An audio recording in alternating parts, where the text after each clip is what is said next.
ಇವತ್ತು ನಮ್ಮ ಧ್ಯಾನಕ್ಕೋಸ್ಕರವಾಗಿ ನಾನು ಆರಿಸಿಕೊಂಡಿರುವ ಸತ್ಯವೇದ ಭಾಗ ಕೀರ್ತನೆಗಳು 34ನೇ ಅಧ್ಯಾಯ 1, 2, 3 ವಾಕ್ಯಗಳು. ಕೀರ್ತನೆಗಳಲ್ಲಿ ಹಲವು ಪ್ರಬಲವಾಗಿರುವ ಕೀರ್ತನೆಗಳು ಉಂಟು. ಕೆಲವರು ಕೀರ್ತನೆಗಳನ್ನು ತಮ್ಮ ಬಾಯಿಪಾಠವಾಗಿ ಮಾಡಿಕೊಂಡಿರ್ತಾರೆ. ಕೆಲವು ಕೀರ್ತನೆಗಳನ್ನು ಪ್ರಾರ್ಥನೆಯಂತೆ ಪ್ರಾರ್ಥನೆ ಮಾಡುವುದನ್ನು ಕೂಡ ವಾಡಿಕೆಯಾಗಿ ಇಟ್ಕೊಂಡಿರ್ತಾರೆ.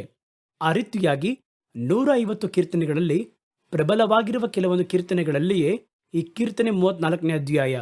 ಹಲವರಿಗೆ ಈ ಕೀರ್ತನೆಯ ಮೊದಲ ವಾಕ್ಯ ಕಂಠಪಾಠವಾಗಿ ಗೊತ್ತು. ಇವತ್ತು ನಮ್ಮ ಧ್ಯಾನದಲ್ಲಿ ಈ ವಾಕ್ಯವನ್ನೇ ನಾವು ತೆಗೆದುಕೊಂಡು ಧ್ಯಾನಿಸಬೇಕು. ಓದುತ್ತೇನೆ, ಗಮನಿಸಿ. ಕೀರ್ತನೆಗಳು 34ನೇ ಅಧ್ಯಾಯ 1, 2, 3, 4 ವಾಕ್ಯಗಳು.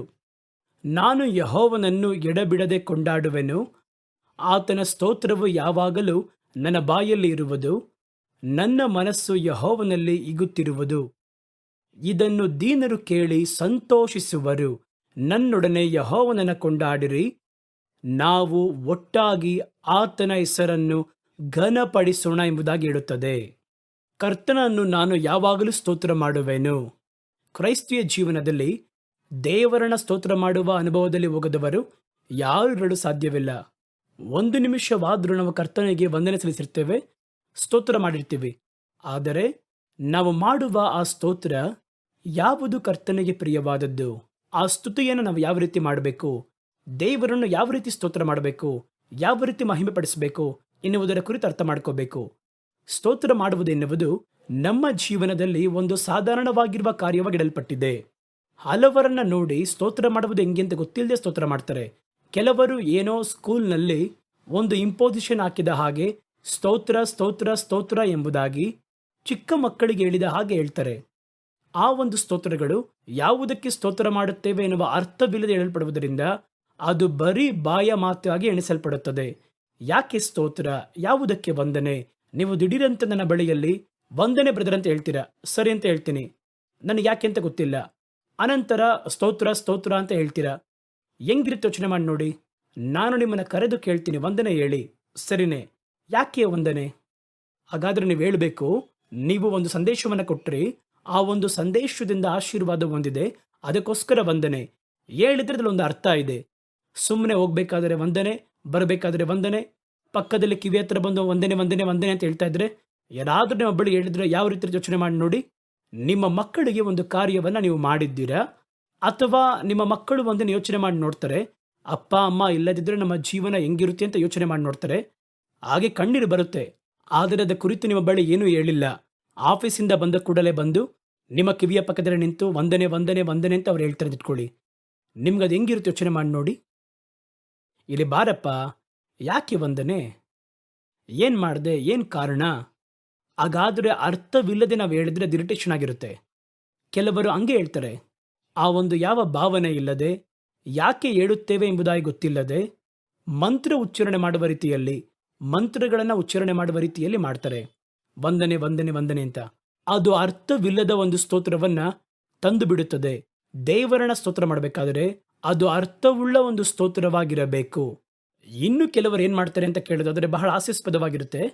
ಇನ್ನು ಕೆಲವರು ಒಂದು ಪ್ರಸಂಗ ಮಾಡ್ತೀವಿ, ಒಂದು ಕಾರ್ಯವನ್ನು ಹೇಳಲು ಬರ್ತೀವಿ ಅಂತ ನೋಡಿದ್ರೆ ಒಂದು ಮಾತನ್ನ ಮಾತಾಡಿ ಮತ್ತೊಂದು ಮಾತಿನ ನಡುವೆ ನಂತರದ ಮಾತನ್ನ ಆರಿಸಿಕೊಳ್ಳುವುದರಲ್ಲಿ ಕೆಲವರಿಗೆ ಸಮಸ್ಯೆ ಇರುತ್ತೆ. ಕೆಲವರು ಪ್ರಸಂಗ ಮಾಡಕ್ಕೆ ಆರಂಭಿಸಿದ್ರೆ ಹಾಗೆ ನೀರಿನ ಬುಗ್ಗೆಯಂತೆ ಪ್ರಸಂಗ ಮಾಡ್ತಾರೆ, ಕಂಟಿನ್ಯೂಸ್ ಆಗಿ ಪ್ರಸಂಗ ಮಾಡ್ತಾರೆ. ಆದರೆ ಕೆಲವರಿಗೆ ಒಂದು ಪದವನ್ನು ಹೇಳಿದ್ರೆ ಮುಂದಿನ ಪದ ಏನು ಹೇಳಬೇಕು ಅಂತ ಗೊತ್ತಾಗಲ್ಲ. ಆ ಒಂದು ಸ್ಥಳವನ್ನು ತುಂಬಿಸುವುದಕ್ಕೋಸ್ಕರ ಸ್ತೋತ್ರ ಸ್ತೋತ್ರ ಅಂತ ಹೇಳ್ತಾರೆ. ಸೈತಾನನಿದ್ದಾನಲ್ಲ, ಸ್ತೋತ್ರ ಸ್ತೋತ್ರ ಸ್ತೋತ್ರ ಅಂತ ಹೇಳ್ತಾರೆ. ಅವನು ಯಾವಾಗಲೂ ನಮ್ಮನ್ನು ವಂಚಿಸುವುದಕ್ಕೆ ತಯಾರಾಗಿದ್ದಾನೆ, ಸ್ತೋತ್ರ ಸ್ತೋತ್ರ ಅಂತ ಹೇಳ್ತಾರೆ. ಸೈತಾನ ನಿಮ್ಮನ್ನು ವಂಚಿಸುವುದಕ್ಕೆ ತಯಾರಾಗಿರುವುದಕ್ಕೆ ಯಾಕೆ ಸ್ತೋತ್ರ? ಹಾಗಾದರೆ ಅರ್ಥವಿಲ್ಲ ಅಲ್ಲಿ. ಆದರೆ ಏನು ಮಾಡ್ತಾರೆ ಅಂತ ನೋಡೋದಾದರೆ, ತಮ್ಮನ್ನು ತಯಾರಿಸಿಕೊಳ್ಳುವುದಕ್ಕೋಸ್ಕರ ಮುಂದೆ ಅವರು ಹೇಳಬೇಕಾಗಿರುವಂತಹ ಪದವನ್ನು ಆರಿಸಿಕೊಳ್ಳುವುದಕ್ಕಾಗಿ ನಡುವೆ ಇರುವ ಸಮಯ ಇದೆ ನೋಡಿ, ಆ ಸಮಯವನ್ನು ಸ್ತೋತ್ರದಿಂದ ತುಂಬಿಸುತ್ತಾರೆ. ಇದು ನಿಜವಾಗಿಯೂ ದೇವರನ್ನಿಟ್ಟಾಗಲಿ ದೇವರನ್ನು ಮಹಿಮೆ ಪಡಿಸಿ ಹೇಳಲ್ಪಟ್ಟಂತಹ ಕಾರ್ಯವಲ್ಲ ಅದು. ಇನ್ನು ಕೆಲವರಿಗೆ ಏನು ಮಾಡ್ತಾರೆ ಅಂತ ನೋಡೋದಾದರೆ, ಅದು ಹಾಗೆಯೇ ತೀರ್ಮಾನ ಮಾಡದ ಕ್ರಿಯೆಯಾಗಿ ಮಾರ್ಪಡುತ್ತೆ. ತೀರ್ಮಾನ ಮಾಡದ ಕ್ರಿಯೆ ಅಂದ್ರೆ ಏನು ಗೊತ್ತಾ ನಿಮಗೆ? ಕೆಲವೊಂದು ಕಾರ್ಯವನ್ನು ನಾವು ಯೋಜನೆ ಮಾಡದೆ ನಾವು ಮಾಡ್ತಾನೆ ಇರ್ತೀವಿ. ಆ ಕಾರ್ಯಗಳು ನಾವು ಯೋಚನೆ ಮಾಡೋದಿಲ್ಲ, ಆದರೆ ಪ್ರಾಕೃತಿಕವಾಗಿ ಮಾಡ್ತಾನೆ ಇರ್ತೀವಿ. ಆದರೆ ನ್ಯಾಚುರಲ್ ಆಗಿ ಅದು ಬರುತ್ತೆ. ಅದಕ್ಕೆ ಹೆಸರು ತೀರ್ಮಾನಿಸದೆ ಮಾಡುವ ಕ್ರಿಯೆ ಎಂಬುದಾಗಿ ಹೇಳ್ತಾರೆ. ತೀರ್ಮಾನಿಸದೆ ಮಾಡುವ ಕ್ರಿಯೆಗೆ ಒಂದು ಉದಾಹರಣೆ ಹೇಳ್ತೀನಿ ಗಮನಿಸಿ. ಒಂದು ವಾಹನವನ್ನು ಓಡಿಸುವುದಕ್ಕೆ ಮುಂದಾಗ್ತೀರಾ? ಒಂದು ವಾಹನವನ್ನು ಓಡಿಸಲು ಮುಂದಾಗಬೇಕಾದ್ರೆ ರಸ್ತೆಯಲ್ಲಿ ಬಹಳ ಗಮನವಾಗಿ ಓಡಿಸ್ತೀರಾ.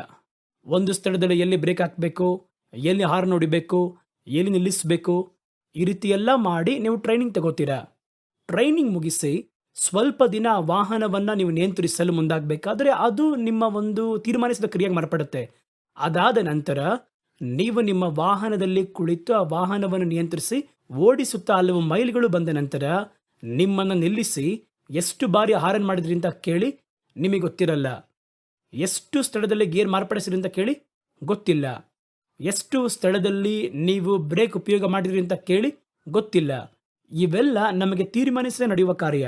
ನಮ್ಮನ್ನರಿಯದೆ ನಾವೇನು ಮಾಡ್ತೀವಿ, ಬ್ರೇಕ್ ಹಾಕ್ತೀವಿ, ಪ್ಲಾನ್ ಎಲ್ಲ ಮಾಡಲ್ಲ, ತಾನಾಗಿಯೇ ಬ್ರೇಕ್ ಹಾಕ್ತೀವಿ, ತಾನಾಗಿಯೇ ನೋಡಿ ಓಡಿಸ್ತಾ ಹೋಗ್ತಾ ಇರ್ತೀವಿ.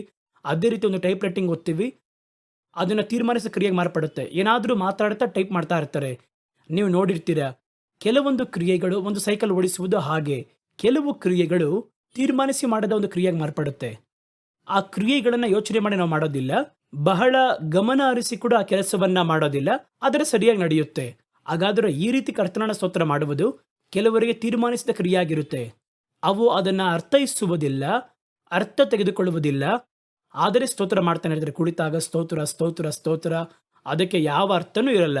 ಇವೆಲ್ಲವನ್ನು ಪರಲೋಕ ಸ್ವೀಕರಿಸಲ್ಲ. ಪರಲೋಕ ಸ್ವೀಕರಿಸಬೇಕೆಂದರೆ ಯೋಗ್ಯತೆ ಉಳ್ಳ ಸ್ತೋತ್ರ, ಯೋಗ್ಯತೆ ಉಳ್ಳ ಪ್ರಾರ್ಥನೆ, ಯೋಗ್ಯತೆ ಉಳ್ಳ ಸೇವೆ, ಯೋಗ್ಯತೆ ಉಳ್ಳ ಧ್ಯಾನ, ಇದನ್ನೇ ಪರಲೋಕ ಅಂಗೀಕರಿಸುತ್ತೆ. ನಾವು ನಮ್ಮ ವಾಡಿಕೆ ಪ್ರಕಾರ ಮಾಡುವುದಾಗಲಿ, ತೀರ್ಮಾನಿಸದೆ ಮಾಡುವ ಕ್ರಿಯೆ ಆಗಿರಲಿ, ಇದನ್ನು ಪರಲೋಕ ಗಮನಿಸುವುದೇ ಇಲ್ಲ. ಕೆಲವೊಂದು ಕಡೆ ತಪ್ಪಾದ ಸ್ತೋತ್ರ, ಅರ್ಥವೇ ಇಲ್ಲದ ಸ್ತೋತ್ರ, ನಾವು ಮಾಡುವಂತಹ ಕಾರ್ಯಗಳಲ್ಲಿ ಗಮನ ಹರಿಸದೆ ನೀವು ಮಾಡುವುದಾದರೆ ಆ ಸ್ತೋತ್ರಗಳು ಸರಿ, ಆರಾಧನೆಯಾದರೂ ಸರಿ, ಸೇವೆಯಾದರೂ ಸರಿ, ಪ್ರಾರ್ಥನೆಯಾದರೂ ಸರಿ, ಫಲ ಕೊಡುವುದಿಲ್ಲ.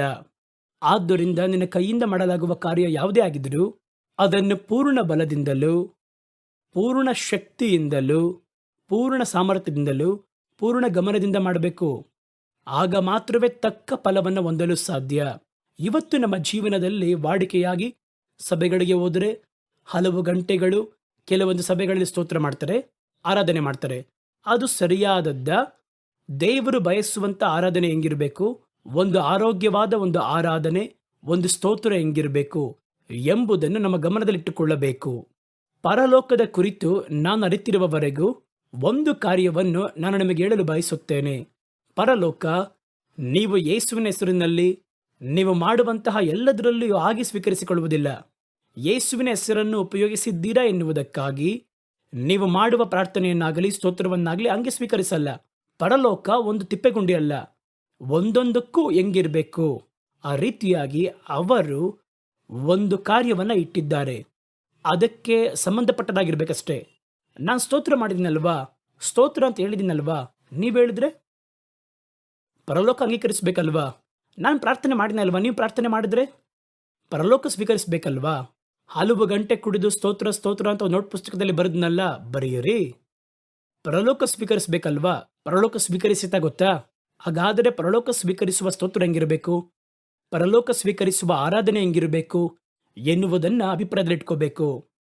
ಕ್ರೈಸ್ತಿಯ ಮಾರ್ಗದಲ್ಲಿ ನಾವು ಮಾಡುವ ಹಲವು ಕಾರ್ಯಗಳಲ್ಲಿ ಬಹು ಮುಖ್ಯವಾದದ್ದು ದೇವರನ್ನು ಸ್ತೋತ್ರ ಮಾಡುವ ಅಥವಾ ಕರ್ತನನ್ನು ಆರಾಧನೆ ಮಾಡುವ ಸಮಯವೇ. ಒಂದು ಪ್ರಸಂಗ ಸಮಯ ಅಂತ ಇಟ್ಕೊಳ್ಳಿ. ಅದರಲ್ಲಿ ಮನುಷ್ಯರೊಂದಿಗೆ ನಾವು ಮಾತಾಡ್ತೀವಿ.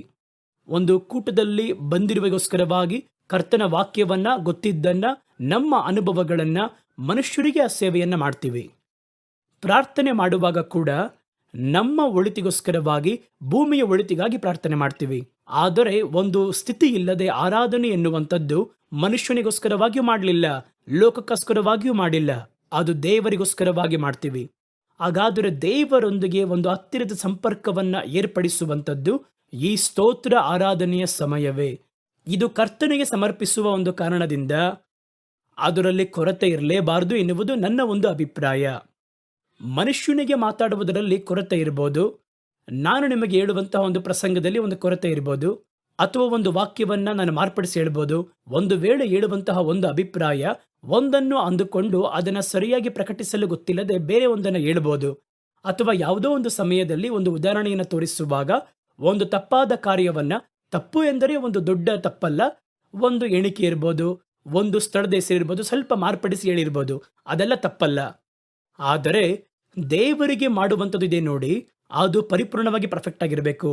ದೇವರಿಗೆ ಕೊಡುವಂಥದ್ದನ್ನ ಪರಿಪೂರ್ಣವುಳ್ಳದ್ದಾಗಿರಬೇಕು. ಏಕೆಂದರೆ ದೇವರು ಪರಿಪೂರ್ಣವುಳ್ಳವರು. ಮನುಷ್ಯರಿಗೆ ನಾನು ಕೊಟ್ಟೆ, ಏನೋ ಒಂದೆರಡು ಪದ ಹಿಂದೆ ಮುಂದೆ ಹೋಗಿರ್ಬೋದು, ಪರವಾಗಿಲ್ಲ. ಆದರೆ ದೇವರಿಗೆ ಮಾಡಲ್ಪಡುವಂಥದ್ದು ಭಯದಿಂದಲೂ ನಡುಕದಿಂದಲೂ ಮಾಡಲ್ಪಡಬೇಕು. ಸ್ತೋತ್ರವನ್ನು ಅಲಕ್ಷ್ಯವಾಗಿ ನಾವು ಮಾಡಿಬಿಡುತ್ತೇವೆ. ನಾನು 43 ವರ್ಷ ನನ್ನ ಸೇವೆಯ ಅನುಭವದಲ್ಲಿ ನೋಡಿದ್ದು, ಸ್ತೋತ್ರ ಅಂತ ಬರಬೇಕಾದ್ರೆ ಅಲಕ್ಷ್ಯವಾಗಿ ಮಾಡ್ತೀವಿ ಎಂಬುದಾಗಿ ಹೇಳ್ತೀನಿ ನಾನು. ಹೆಂಗದನ್ನು ಹೇಳ್ತೀರಿ ಅಂತ ಒಂದು ವೇಳೆ ನೀವು ಕೇಳ್ಬೋದು. ಒಂದು ಚಿಕ್ಕ ಉದಾಹರಣೆ ಹೇಳ್ತೀನಿ. ನೀವು ಅದನ್ನು ನಿಮ್ಮ ಜೀವನದ ಅನುಭವದೊಂದಿಗೆ ಹೋಲಿಕೆ ಮಾಡಿ ನೋಡಿ. ನಿಮ್ಮನ್ನು ಯಾವಾಗಲಾದರೂ ನಿಮ್ಮ ಸಭಾ ಪಾಲಕರು ಕರೆದು, ನಾಳೆ ಸಭೆಯಲ್ಲಿ ಒಂದು 10 ನಿಮಿಷ ಒಂದು ಸಂದೇಶವನ್ನು ಕೊಡಬೇಕು, ಆ ರೀತಿಯಾಗಿ ಹೇಳಿದ್ದಾರಾ? ಆ ಒಂದು ಕಾರ್ಯಕ್ರಮಕ್ಕೆ ನೀವು ಬನ್ನಿ. ನೀವು ಆಗಾಗ ಮಾತಾಡಿ ಅಭ್ಯಾಸ ಇಲ್ಲದವರು, ಪ್ರಸಂಗ ಚಾತುರ್ಯತೆ ಇಲ್ಲದಿರುವವರು, ಪ್ರಸಂಗ ಮಾಡಲು ಗೊತ್ತಿಲ್ಲದೆ ಇರುವವರು, ನಿಮ್ಮನ್ನು ದಿಢೀರೆಂಬುದಾಗಿ ನಿಮ್ಮ ಪಾಲಕರು ಕರೆದು, ನಾಳೆ ಆರಾಧನೆಯಲ್ಲಿ ಒಂದು 10 ನಿಮಿಷ ಈ ವಾಕ್ಯವನ್ನಿಟ್ಟು ನೀವು ಮಾತಾಡಬೇಕು, ಆ ರೀತಿಯಾಗಿ ಹೇಳಿದ್ರು. ಒಂದು ವಾರಕ್ಕಿಂತ ಮುಂಚಿತವಾಗಿ ಮುಂದಿನ ವಾರ ನೀವು ಮಾಡಬೇಕು ಬ್ರದರ್ ಅಂತ ಹೇಳಿದ್ರು. ನೀವೇನು ಮಾಡ್ತೀರಾ ಯೋಚನೆ ಮಾಡಿ ನೋಡಿ. ಸತ್ಯವೇದವನ್ನು ತೆಗಿತೀರಾ, ಯಾವ ಸಂದೇಶ ಹೇಳಬೇಕು ಅಂತ ನೋಡ್ತೀರಾ, ಹಲವು ಗಂಟೆ ಪ್ರಾರ್ಥನೆ ಮಾಡ್ತೀರಾ, ಕರ್ತನ ನಾಲಿಗೆಯನ್ನು ಕಾಪಾಡಿಕೊಳ್ಳಿ, ಕಣ್ಗಳನ್ನು ಕಾಪಾಡಿಕೊಳ್ಳಿ, ಕಾಲುಗಳನ್ನು ಕಾಪಾಡಿಕೊಳ್ಳಿ, ಕಾಲುಗಳು ನಡಗದೇ ಇರಲು ಕಾಪಾಡಿಕೊಳ್ಳಿ ಎಂಬುದಾಗಿ ಕಾಯ್ದುಕೊಳ್ಳುವುದಕ್ಕೆ ಒಪ್ಪಿಸ್ಕೊಡ್ತೀರಲ್ವಾ. ಹಲವು ಬಾರಿ ಹೇಳಿ ಹೇಳಿ ನೋಡ್ತೀರಾ. ಇವೆಲ್ಲವೂ ನಮಗೆ ನಡೆದಿರುವಂಥ ಒಂದು ಕಾರ್ಯವೇ. ಲೆಂಟ್ ದಿನಗಳಲ್ಲಿ ಬಹಳ ಮಂದಿಗೆ ನಡೆಯುವುದನ್ನು ನೋಡಿದ್ದೇನೆ ಅನೇಕರಿಗೆ. ಲೆಂಟ್ ದಿನಗಳಲ್ಲಿ 7 ಮಾತನ್ನು ಕೊಟ್ಟು, ಸಭೆಯವರಿಗೆ 7 ಸಂದರ್ಭಗಳನ್ನು ಕೊಟ್ಟು, ಒಬ್ಬೊಬ್ಬರು ಒಂದು ಮಾತನ್ನು ಹೇಳಬೇಕು ಅಂತ ಹೇಳ್ತಾರೆ.